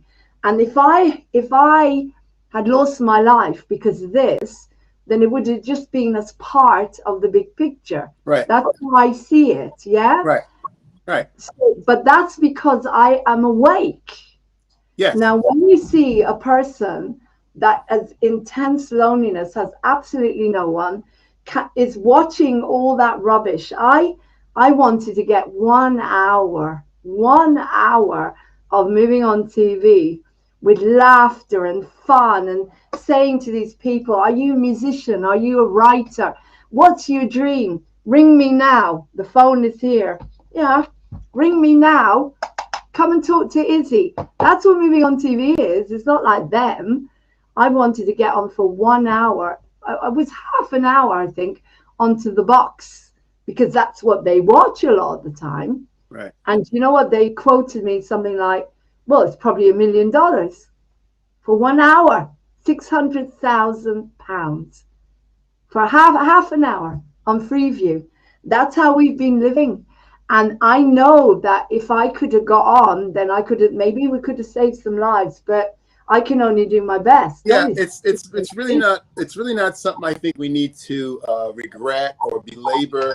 Just, I think we're still in, even if we're awake, we're still learning, we're still understanding. And so what I have decided is that now there's a time for everything, right? And so there was a time for me to be out there talking about all the ills of the world, getting on Facebook and having discussions and arguments and all that stuff, presenting information and all that. And now it's not time for that. That was then. Now it's time for you to go within. It's time. That's why you're home. That's why you're by yourself. All the isolation can be great if you're going to use it for as what it is. So right now we're stuck in a situation where we can't move freely. We can't socialize very much. Okay. So that means that we're going to be more individualized now. We're going to go into nature. We're going to spend a lot of time in nature. We're going to stay in the woods. We're going to commune with animals and plants. I don't have any problem with animals and plants. I can say that much. So when I walk in the woods, my shoulders immediately drop and a big sigh comes out. And I'm happy. The only battle I have to fight is the one within me. The one to keep myself moving towards my goal, as opposed to being allow myself to being taken down to someone else's goal.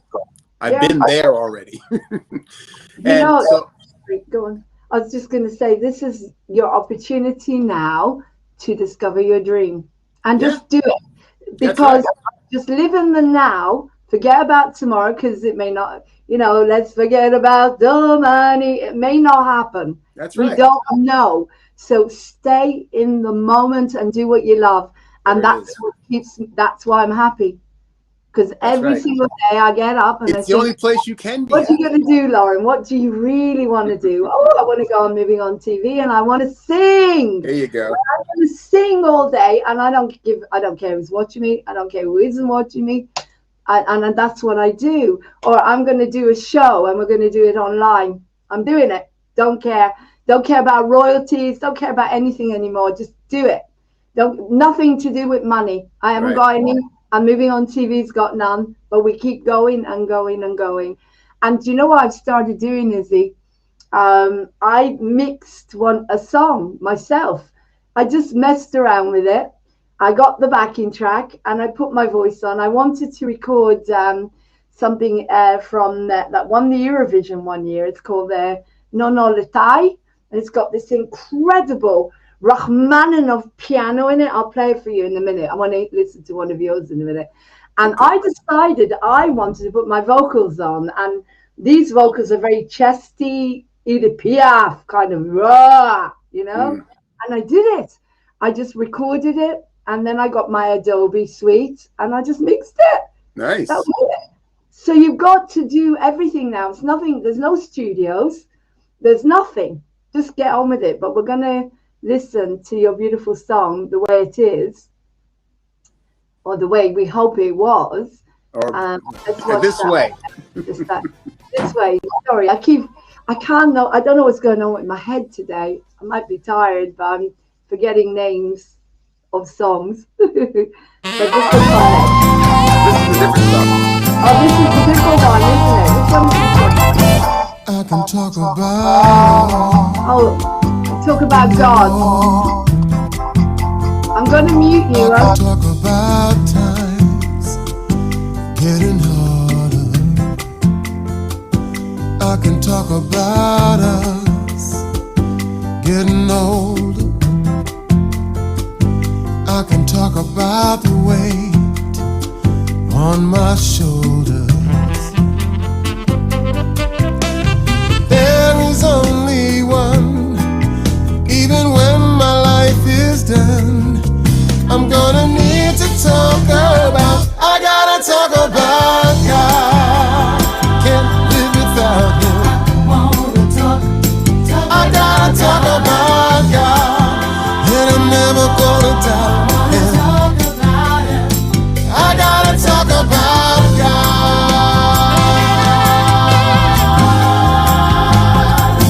I can talk about peace for the world. I can talk about feeding every little boy and girl. I can talk about truth when there's so many lies, and I can talk about war when so many die. But there is only one. Even when my life is done, I'm gonna need to talk about. I gotta talk about God. Can't live without Him. I gotta talk about God.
Sorry, Izzy. I always mute us because you get an echo. Yeah.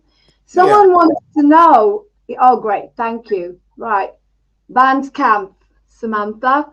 You can find them on Bandcamp, but also on here because I'm continuously playing. But let's carry on listening to the next song.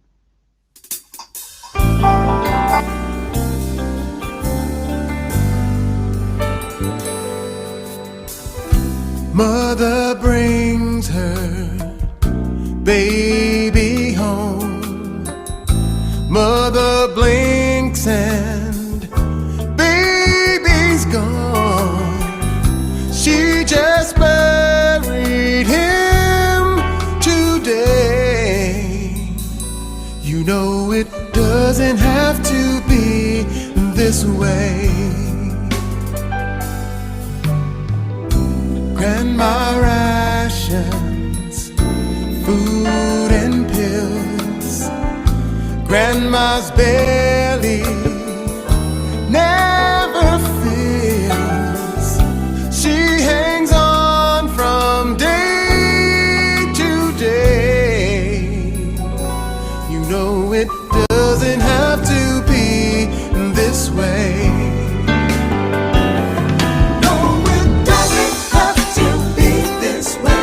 If we had more love to give. No, it doesn't have to be this way. You can help somebody live. No, it doesn't have to be this way. If we give more of ourselves. No, it doesn't have to be this way. You can help somebody else. Because it doesn't have to be this way. Daughter, she goes on a date. Daughter's boyfriend seals her fate. He gave to her the gift of AIDS. You know it doesn't have to be this way. Husband he sent off to war. Unclear what he's fighting for. His wife has bills she cannot pay. You know it doesn't have to be this way. Yeah.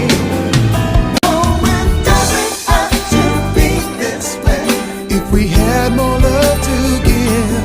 No, it doesn't have to be this way. You can help somebody live. No, it doesn't have to be this way. If we give more of ourselves. No, it doesn't have to be this way. You can help somebody else. 'Cause it doesn't have to be this way.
This way.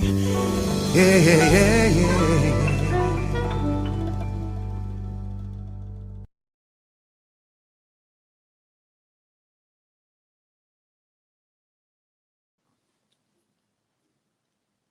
Hello, I can't hear. Hello? Muted again. Yeah. Absolutely stunning. Yeah, somebody said Luther Vandross. Thank you for that. So you can find Izzy's music on Bandcamp, and of course on here on Moving On TV. We play it all the time, all the time. But we, and also you said on YouTube, you can find We Are One on YouTube. We've got, I've just got to put something on now while you're here, Izzy. We've got this beautiful tradition, which Okay. I've started. As you can see, we have a birthday thing above here. And it says, happy birthday to our lovely starseeds, David Elam and Megan Luna Rhodes. So this is what we're doing. I'm going to put it on now and probably get the jingle first.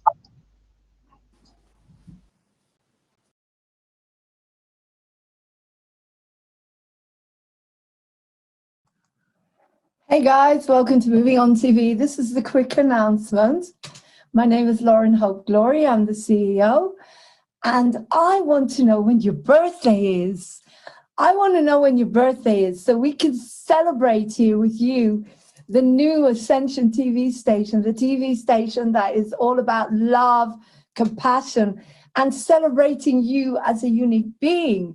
Please let us know when your birthday is, and we will celebrate with you. And you can choose from a program. So you can have a mind, body, spirit program. You can have comedy, you can have entertainment, you can have anything you want, as it's your birthday. You can even come on to Moving On TV and celebrate with us. We love you so much. Take care. Have a beautiful, beautiful day. And as I say, let me know what your birthday is on Moving On TV 1@gmail.com. And we will put it out there to everyone. If you want us to, we will celebrate you as a unique, amazing, fabulous human being, starseed, light worker, or human. We love you. Take care. Can't wait to hear from you. Contact me 07437 532 798.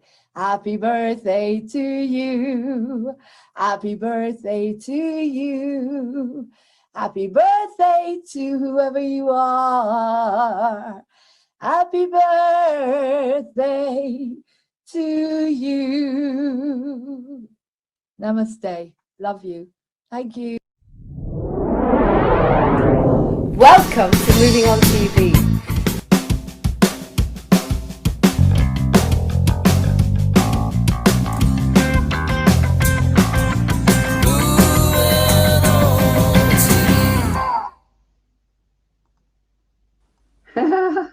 Very cool. Thank you. Very You see, cool. everything I do, everything, even to the point where I will not play your music on an iPhone and put it through speakers. I will make a little video because I've been through the, I feel that everyone deserves that respect and dignity. And also particularly because birthdays can be a very lonely time if you don't have family and you know, and if you're on your own and you're not, it's hard sometimes, and everybody deserves to have that special day, because if they didn't, they wouldn't be here. So yeah, they wouldn't be here.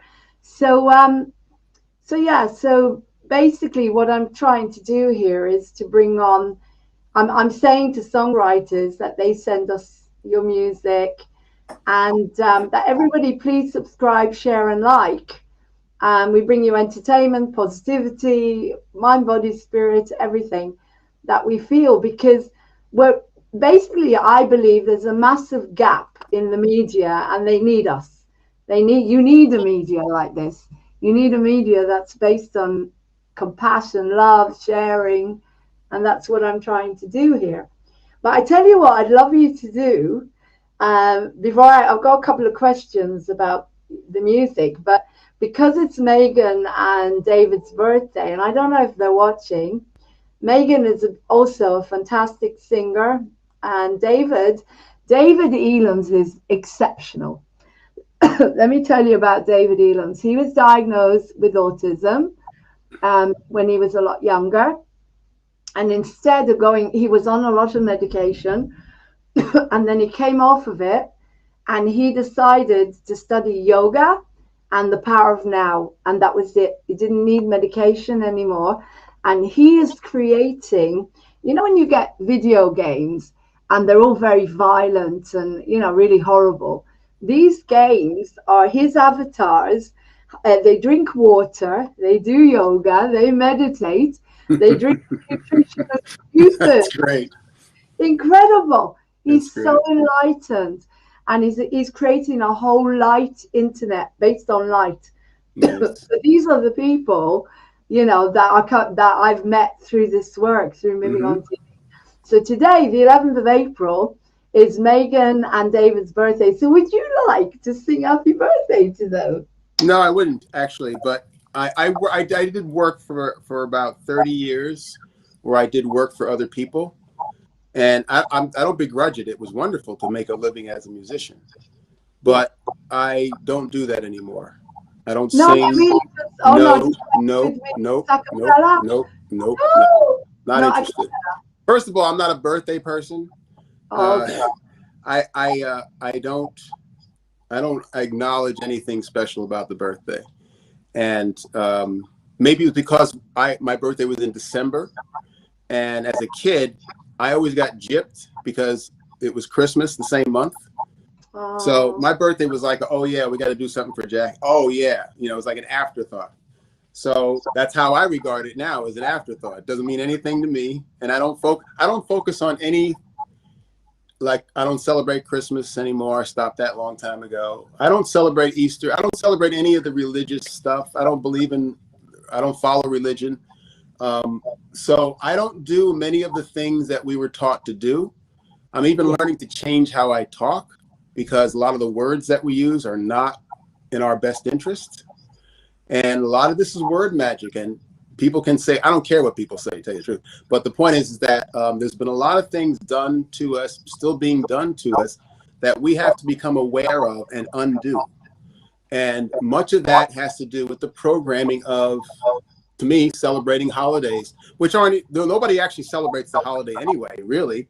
In America, they line up at malls, you know, like 3 days before and crush each other to get a TV set they can buy anytime, you know. So it's crazy, it's complete lunacy. It's complete lunacy. So I don't participate in any of that. And that's it. So I wish them a happy birthday. Absolutely. But I'll never sing another happy birthday in my life. Okay. No, that's fine.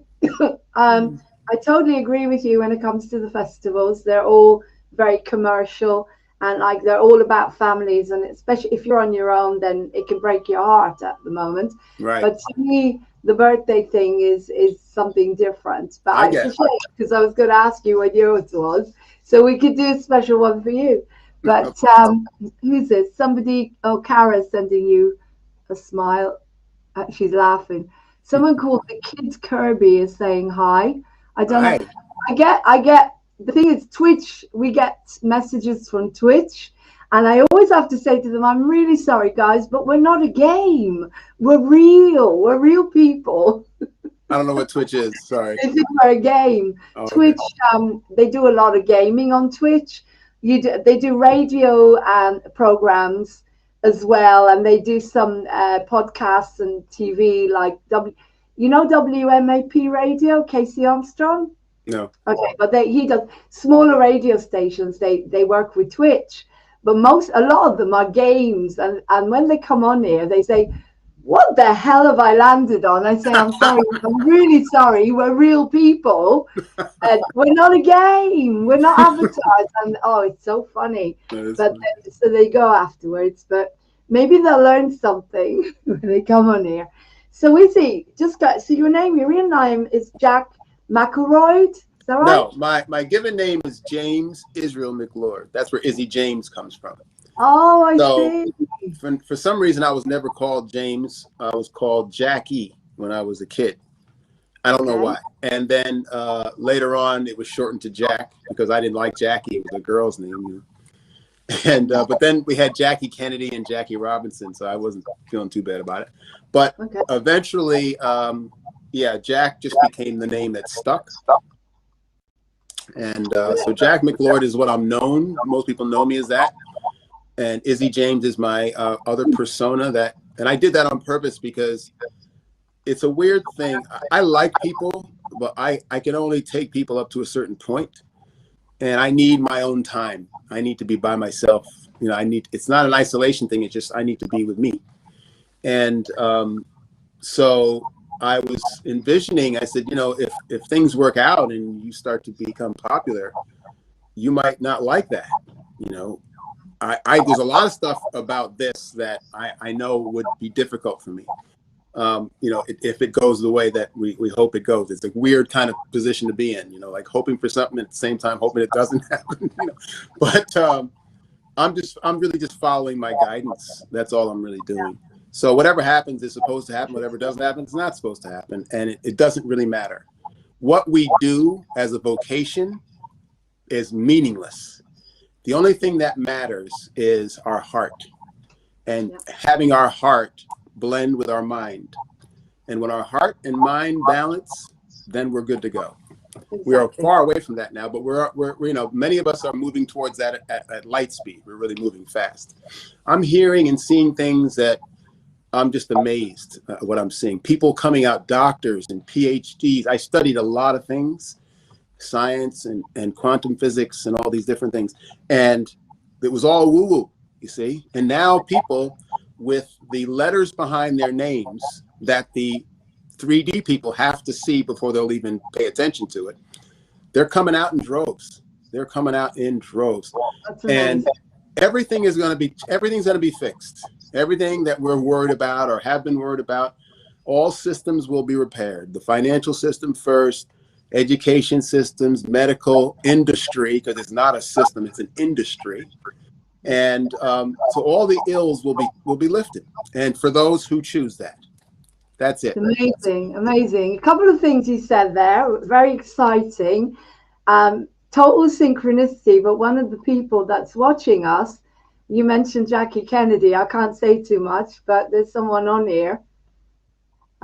If you look at the list of names, one of my friends on Facebook, he just happens to be quite related. That's really, if you know what I mean. Mm-hmm. Yeah, we wrote together as well. Yeah, but he is on my Facebook, and you never know, he could be watching. And but without going into that too much, the second thing you said is really interesting as well. Is why did I never get to the levels? You know, we've all got this incredible talent. One of the biggest things I did was in 2012, I was determined when everybody was talking about the end of the world, I created the biggest ever song for peace in a film with 1,000 children. I went into all the schools, I went into a mosque, a synagogue, and I created a film called Writing the Song for Peace, because I was determined to do the opposite of what everybody else was saying, and it went nowhere. And when I look at a lot of that, apart from the fact that I believe I was held back, is that very interesting thing that you said there. Do I really want fame and fortune? Not the way it was, but the most important thing to me is that I can make a living, I can buy a home and never be evicted again. Right. So the first thing that comes into my mind whenever anybody gives me money is I can pay people. I can pay those people that have given so much to moving on TV and they've got nothing. Like actors in this country, nothing. They've got nothing. And I suppose in America as well. Yes. Nothing. And even they can't even get benefits, particularly one of my closest friends now, who kind of runs Moving On TV with me, Vlad, he's Bulgarian.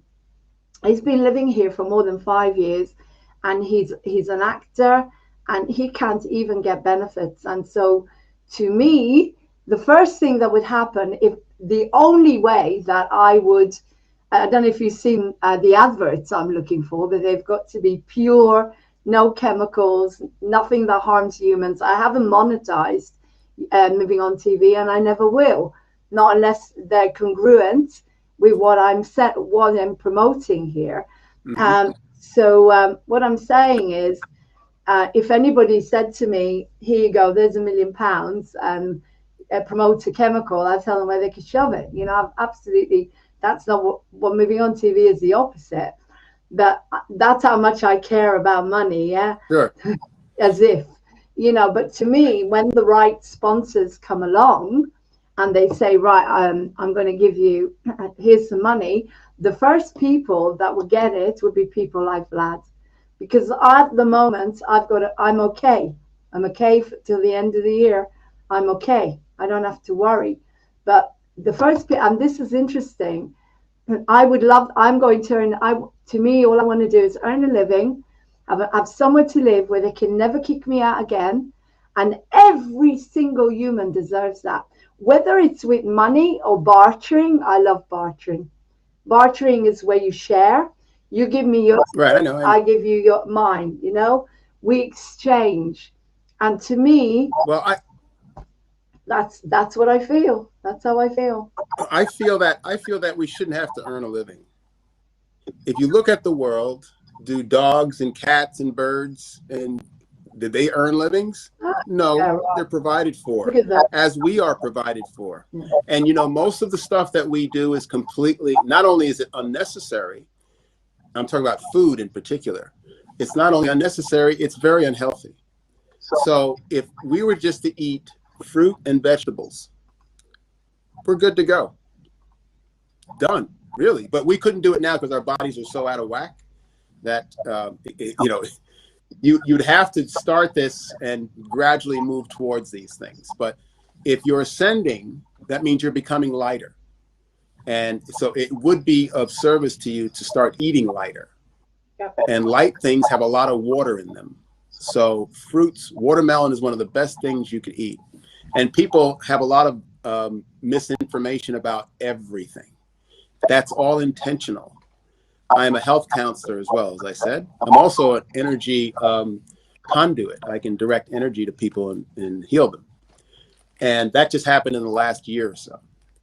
So if you study the star children and their abilities, as you yourself start to raise your consciousness, you will start to acquire, or at least reacquire those abilities for your use. That's what's happening to me right now. It'll happen to all of us if we choose to go that way. I can't eat. I've lost. Say again. I can hardly eat. I think I have one meal a day. I make sure I get salads. I live on salads. Well, I grew up in Israel, of course. I can hardly eat. My appetite is gone down so much since the more I'm ascending. Drinking water, I'm not very good at it. I have to force myself. But food, I've got very little appetite, and I'm not depressed.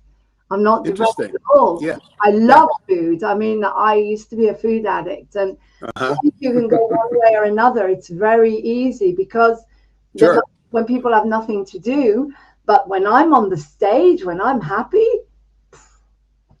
I have to force myself now to make a meal. I don't think I have more than one meal a day now. Literally just one meal a day. I don't feel I need more than that. And I don't feel I need more than one meal a day. Okay, good. Maybe a bit of fruit and one meal. And well, my body clock is insane because I don't have a 24-hour clock anymore. I go to bed about 9 a.m. our time and get up about 3 o'clock in the afternoon. Everything is completely upside. It's almost reversed. Everything's it's interesting. Because that's good for me. I'm a night owl. I've always been a night owl, so I don't have to fight it anymore. My life is my own, and I'm very lucky that way. As I said, I've got no kids. I've got no dependents except 2 lazy cats, as I said, that do nothing. And you're right. We are brought here to be happy. Yeah. That's it. And the other thing is that because I study A Course in Miracles, no one should have to do anything. You're right. Nobody was told to go out and save anybody. No one was told to have a journey. No one.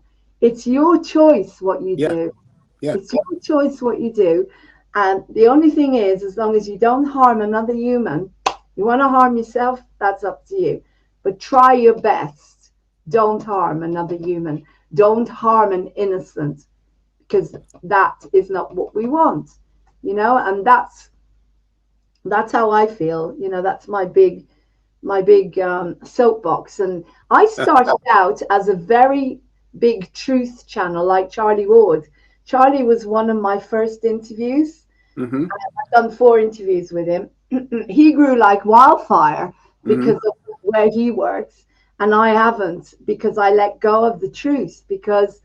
And when I let go of doing the truth interviews, I lost a lot of my support as well. It's complicated because of YouTube. I don't think so. I think that makes sense. My phone is dying here, but I think it makes sense because while we want certain things to be certain ways, they're not. Okay, and people are not. They're not quite. We're not in the sweet zone yet of reconciliation and unity. That's coming, but not now. It's not time for that now. Now, time. I said it before. The time now is for each individual. The circumstances have already given you all the clues you need. You can't move about. So if you can't move about, make yourself useful not moving about. In other words, make use of that time to the best of your ability. And so if you were out working every day and commuting and all this stuff, you'd be wishing you had some time to isolate and to be with yourself and blah, blah, blah. Well, now you got it in spades. So you can complain about it. You can, do whatever you need to do about it. But the point is that whatever you do about it will be either serve you or disserve you. I don't look at things as right or wrong. Only does it serve or does it not serve? Because all the judgments get mixed up about right and wrong, but you can tell whether something's working for you or not. That's a really good way. That's what you go with. Sorry, because that's very empathetic.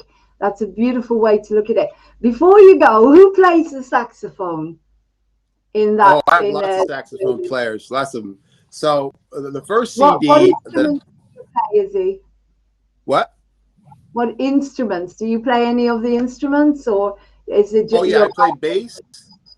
I play bass. I some guitar, and I produce, which means I tell people what to do, and that you're in show business. So Yes. I'm the writer, I'm the the arranger and all.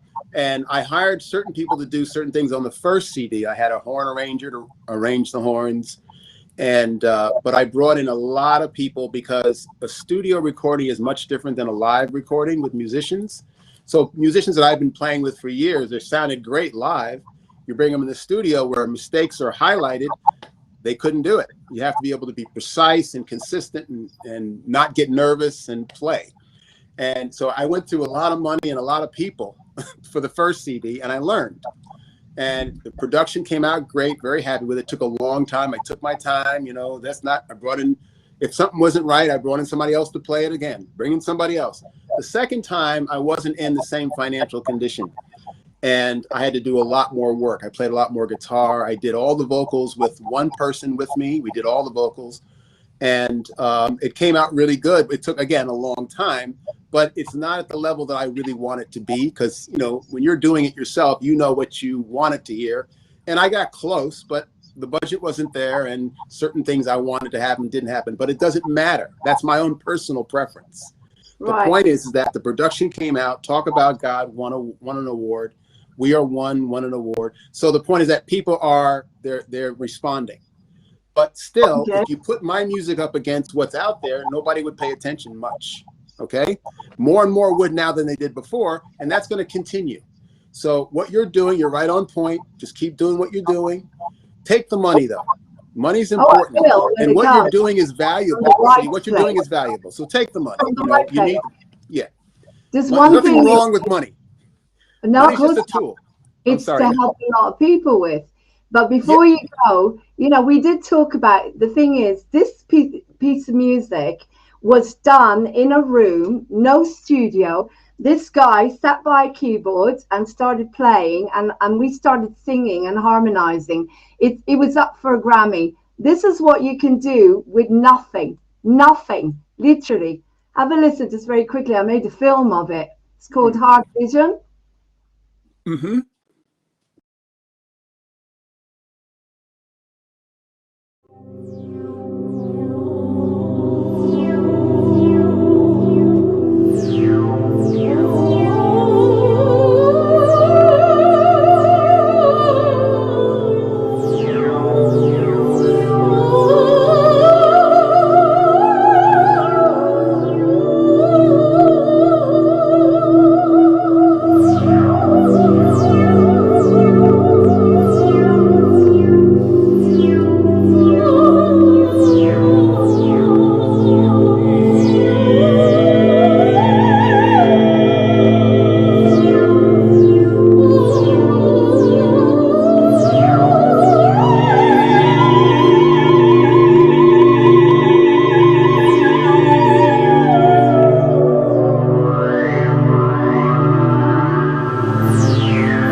sorry about that.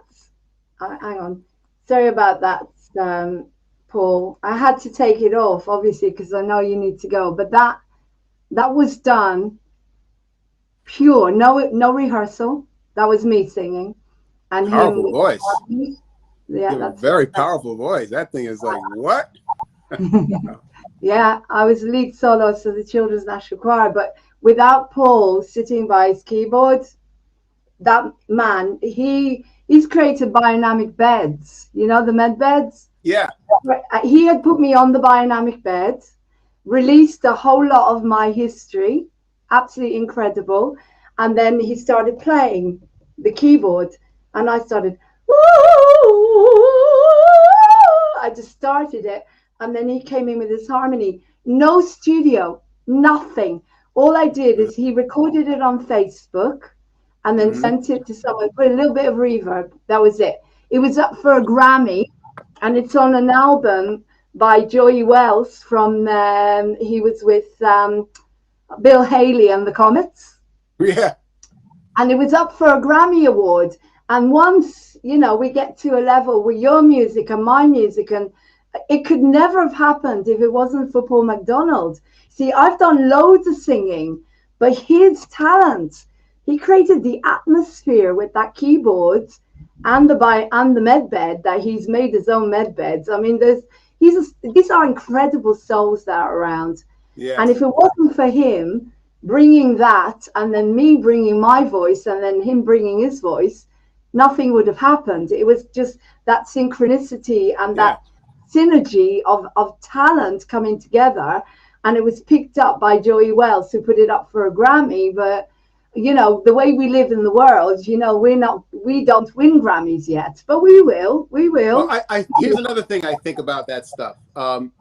Congratulations, by the way, because that means you were acknowledged, and that's something to be acknowledged is really good. But music, I want to do a whole album if you're watching. Music is not supposed to be competitive, you see.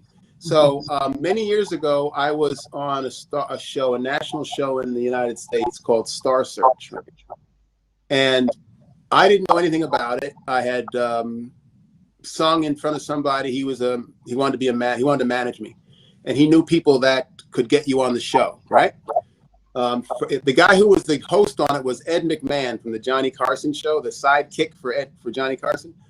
So anyway, I didn't understand what it was. I played sports, you know, in high school, and that you compete. And I said, how do you compete in music? It doesn't make any sense. But of course, I was convinced to do it. Millions of people will see you, blah, blah, blah, blah. So anyway, I do the show, and I get to Hollywood, and before you go, you have to send in your music that you're going to sing, cover songs. And they have to approve it. And here's the deal. I was supposed to win. When I went to Hollywood, it was arranged. We call it Star Fix, right? So I was supposed to win against the guy who had been winning all year, who sang out of tune, by the way. So I knew something was wrong with this whole show right away. But anyway, and then I was supposed to lose right away, and then all three of us go into the semifinals. When I got to Hollywood, and we're going through the walkthrough, you know, with the director, and the song that they put up for me was a ballad, a slower song. And the director stops the song. He goes, "I thought we weren't doing ballads this year." I'm standing there while he's saying this. So what happened, because it didn't fit the narrative of the show at that time, I was now being taken out, and I'm going to lose first, and that's going to be it, because the director didn't like the show. So, but it's a beautiful thing, Lorraine, because I was in no position personally to handle winning. If I had won in Hollywood, I wouldn't be here now. No doubt about it. I had a little problem with cocaine back then. You see what I'm saying? So I would have had a big problem. And so it was a blessing. Everything that many things that happen to us we think are negatives, but if we put them in context and look for the lining, the silver lining, it's always there. You just have to find it. It's huge. It's huge. Moving on TV has come from so much suffering and pain and frustration of not getting on the media, because I was meant to create a new media. There you go. A media based on love. And that's why I went through it all, because that's right. we carry We are here to carry pain. We can carry it. We can carry it. We're strong. We're tough cookies, us starseeds. I We don't like have to think we it the can. same I think way. we don't. I like to think we slough it off. You know, we don't really carry it too much. We don't want to carry. I don't want to get rid of it. I'm looking to. I call it the purify. It's a purification, and it's not like I am trying to. I'm just allowing myself to become myself. And you know, when you can figure out the fact that you've been living under the context of fear, all of us. And it shows up in so many different ways. Fear has so many faces: anger, jealousy, envy, greed. All these things are based in fear that we won't have enough, and there won't be enough for me, you know. And how come he has it and I don't, you know, all that kind of thing, or she has it and I don't. So once we get our level of consciousness up, which is happening, see, we start to shed a lot of that stuff. Just like you're on top, but you're not charging any money. What? You see, you're going against the old grain. You're going against the old grain. So when I got trained as a holistic counselor, they were telling us what we should be charging people. I said, this should be for free. I mean, I spent thousands of dollars learning this stuff, but it didn't make sense that you go around charging a lot of money. That didn't make any sense to me. So you understand, we get each other. You see what I'm saying? I can't do it. I mean, to me, it's more important to me that a person is happy and that they can express themselves. You know, it's like, to me, I suppose the reason I don't own my own home is because I'm not from here. I'm not literally from this planet. I'm not from this planet. None of us and are. Therefore, I cannot see. I've had this discussion with other starseeds that we're all incredibly talented, including Paul McDonald, who did that song. And we don't know how to earn money. We haven't learned. But well, that's not. I don't agree with that. I think every one of us are different. Like I earned money, and I did it all by myself. Okay, I started a business, and it did very, very well. And with, I think, what our purpose is here and how much we are aware of it, because there are star seeds now, very young, very young. In fact, the woman who wrote the book, it's called The New Human.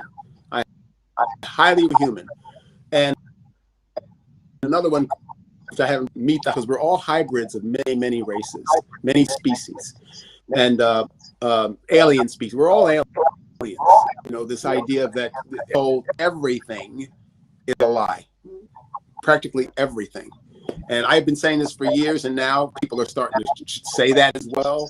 And it's coming around. It's coming too. But there's no but. There's an and. The and is, if it's this way and it's not hurting you, then it's for you to learn from. If it's this way and it's hurting you, you haven't been paying attention. It's been trying to tell you. And it'll get worse until you respond in the way that you can stop it from happening. So yeah. we have to just let people do what they're going to do, as long as they're not hurting you. You don't allow people to hurt you. But if they're not hurting you and they're doing something that you don't like, let them go. Yeah. But we can't teach anybody anything. We can't. I've tried, believe me. I've been trying for a long. I worked in special ed for a few years, and that's where I learned you can't teach. The only thing you can do is offer, and you keep offering. You don't get upset when somebody says no. If you did, you're in the wrong business. If you're in your business or mine or in show business, no, you're going to hear mostly. That's what you're going to hear. So the point is that you don't do it for the reasons that aren't going to make you be able to stay. If you're doing it for money, you're not in the right business. If you're doing it for fame, you're not in the right business. If you're doing it as a part of your expression as a being, doesn't matter what it sounds like or anything. If you're doing it from this place, the heart place, you're good. Period. Money is a tool that's been used to beat us down and keep us down. And we have deep programming that I still have plenty of it. And we have to recognize our programming and deprogram. I've been doing it for so many years. And it's now gotten to the point where if I spill something on the floor, I don't have any reaction. I just got to clean it up. Whereas before I could go on for 10 minutes, you know? And these are the little things that add up to the big things of life. Life is a bunch of little things that we tend to want to ignore or overlook or somehow make it other than what it is. And once we start to get honest with ourselves, it's hard and painful, but like anything worth having, you have to earn it. Yeah. I mean, don't get me wrong, Izzy. I've worked a year more or less for free. I think I've earned about £500, but because there's such a passion in me and I love what I do so much, I carry on doing it. And at some point, someone will turn up. Of course, someone turns up and they say, I'm going to write you a check for movie on TV or whatever. And I'm going to accept it. Of course I will. But I'm not going to stop working just because the money doesn't come, because then I wouldn't be doing anything. Do you know what I mean? Yeah. And a lot of the people, what's that noise? I'm sorry. I'm starting to make a weird humming noise. I'm having trouble hearing you. Oh, you sound really weird now. Like, most of the people that I know, they haven't got any money. You know, they haven't got any money. All of the, you can't hear me. There's too much. Can you hear me? Yeah, you sound very funny, like an android. Oh, he's gone. Started to sound like an android there. What I was saying is, what was I saying? God, I can't remember. I'm really tired at the moment. Yeah, the people that support Moving on TV, none of you have got any money. None of you got any money, and I get it. So I carry on. And I hope for the day when this rich benefactor will turn up, and it'll happen. It'll happen. In my, it's gonna happen. Happen sometime. Maybe this time I'll win. Anyway, what an incredible interview. Didn't you think that was wonderful? I think his battery must have died there, but what an incredible interview. Hang on.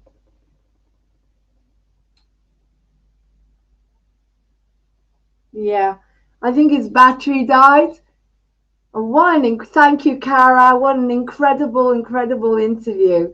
I will copy this. I will edit it so we can watch it over and over. And I look forward to the day when somebody says, yay, I'm going to sponsor Moving on TV, because we love what you're doing, Lauren. And I just happen to have £1 million lying around. You know what I mean? And then I'll be able to pay everybody and myself. It was, Cara. It was fantastic. So thank you so much, Izzy. I've got to negotiate with him because I want to adopt We Are One as our main song. I'm going to negotiate this with him. Let's see how he feels about that.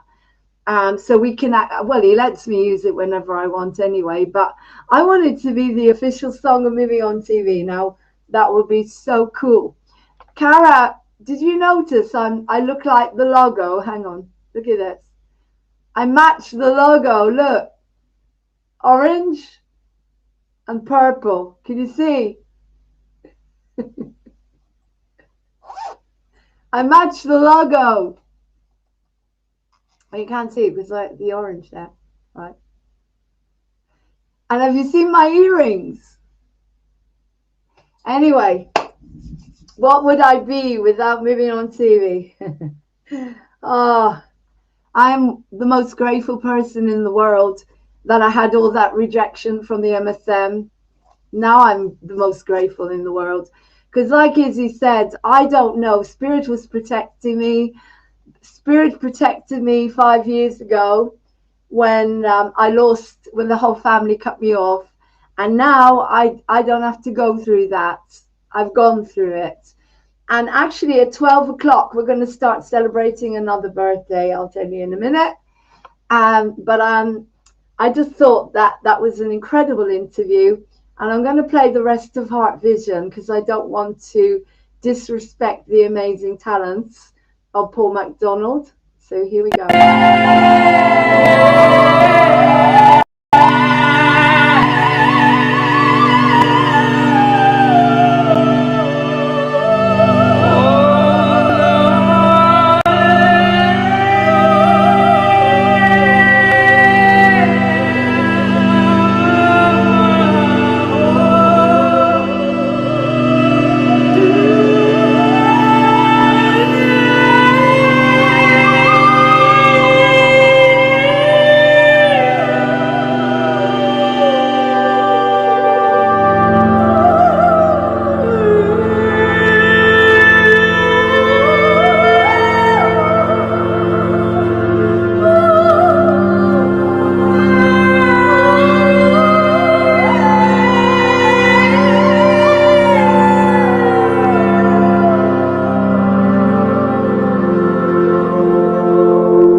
There you go. Being on TV. What a day. What a beautiful day. I hope that Megan and David had a beautiful birthday. Because we had a beautiful day here on Moving on TV. What an amazing, exciting day. Having such a fabulous interview. I'm going to sign off now and come back. If I do, I'll come back later. But I'm going to sign off because I need to edit this interview with Izzy and get it on so people can watch it again, as it's such a fabulous interview, and also send it to him. I hope you guys had a beautiful, beautiful day. I'm going to wait another, well, we've got another 30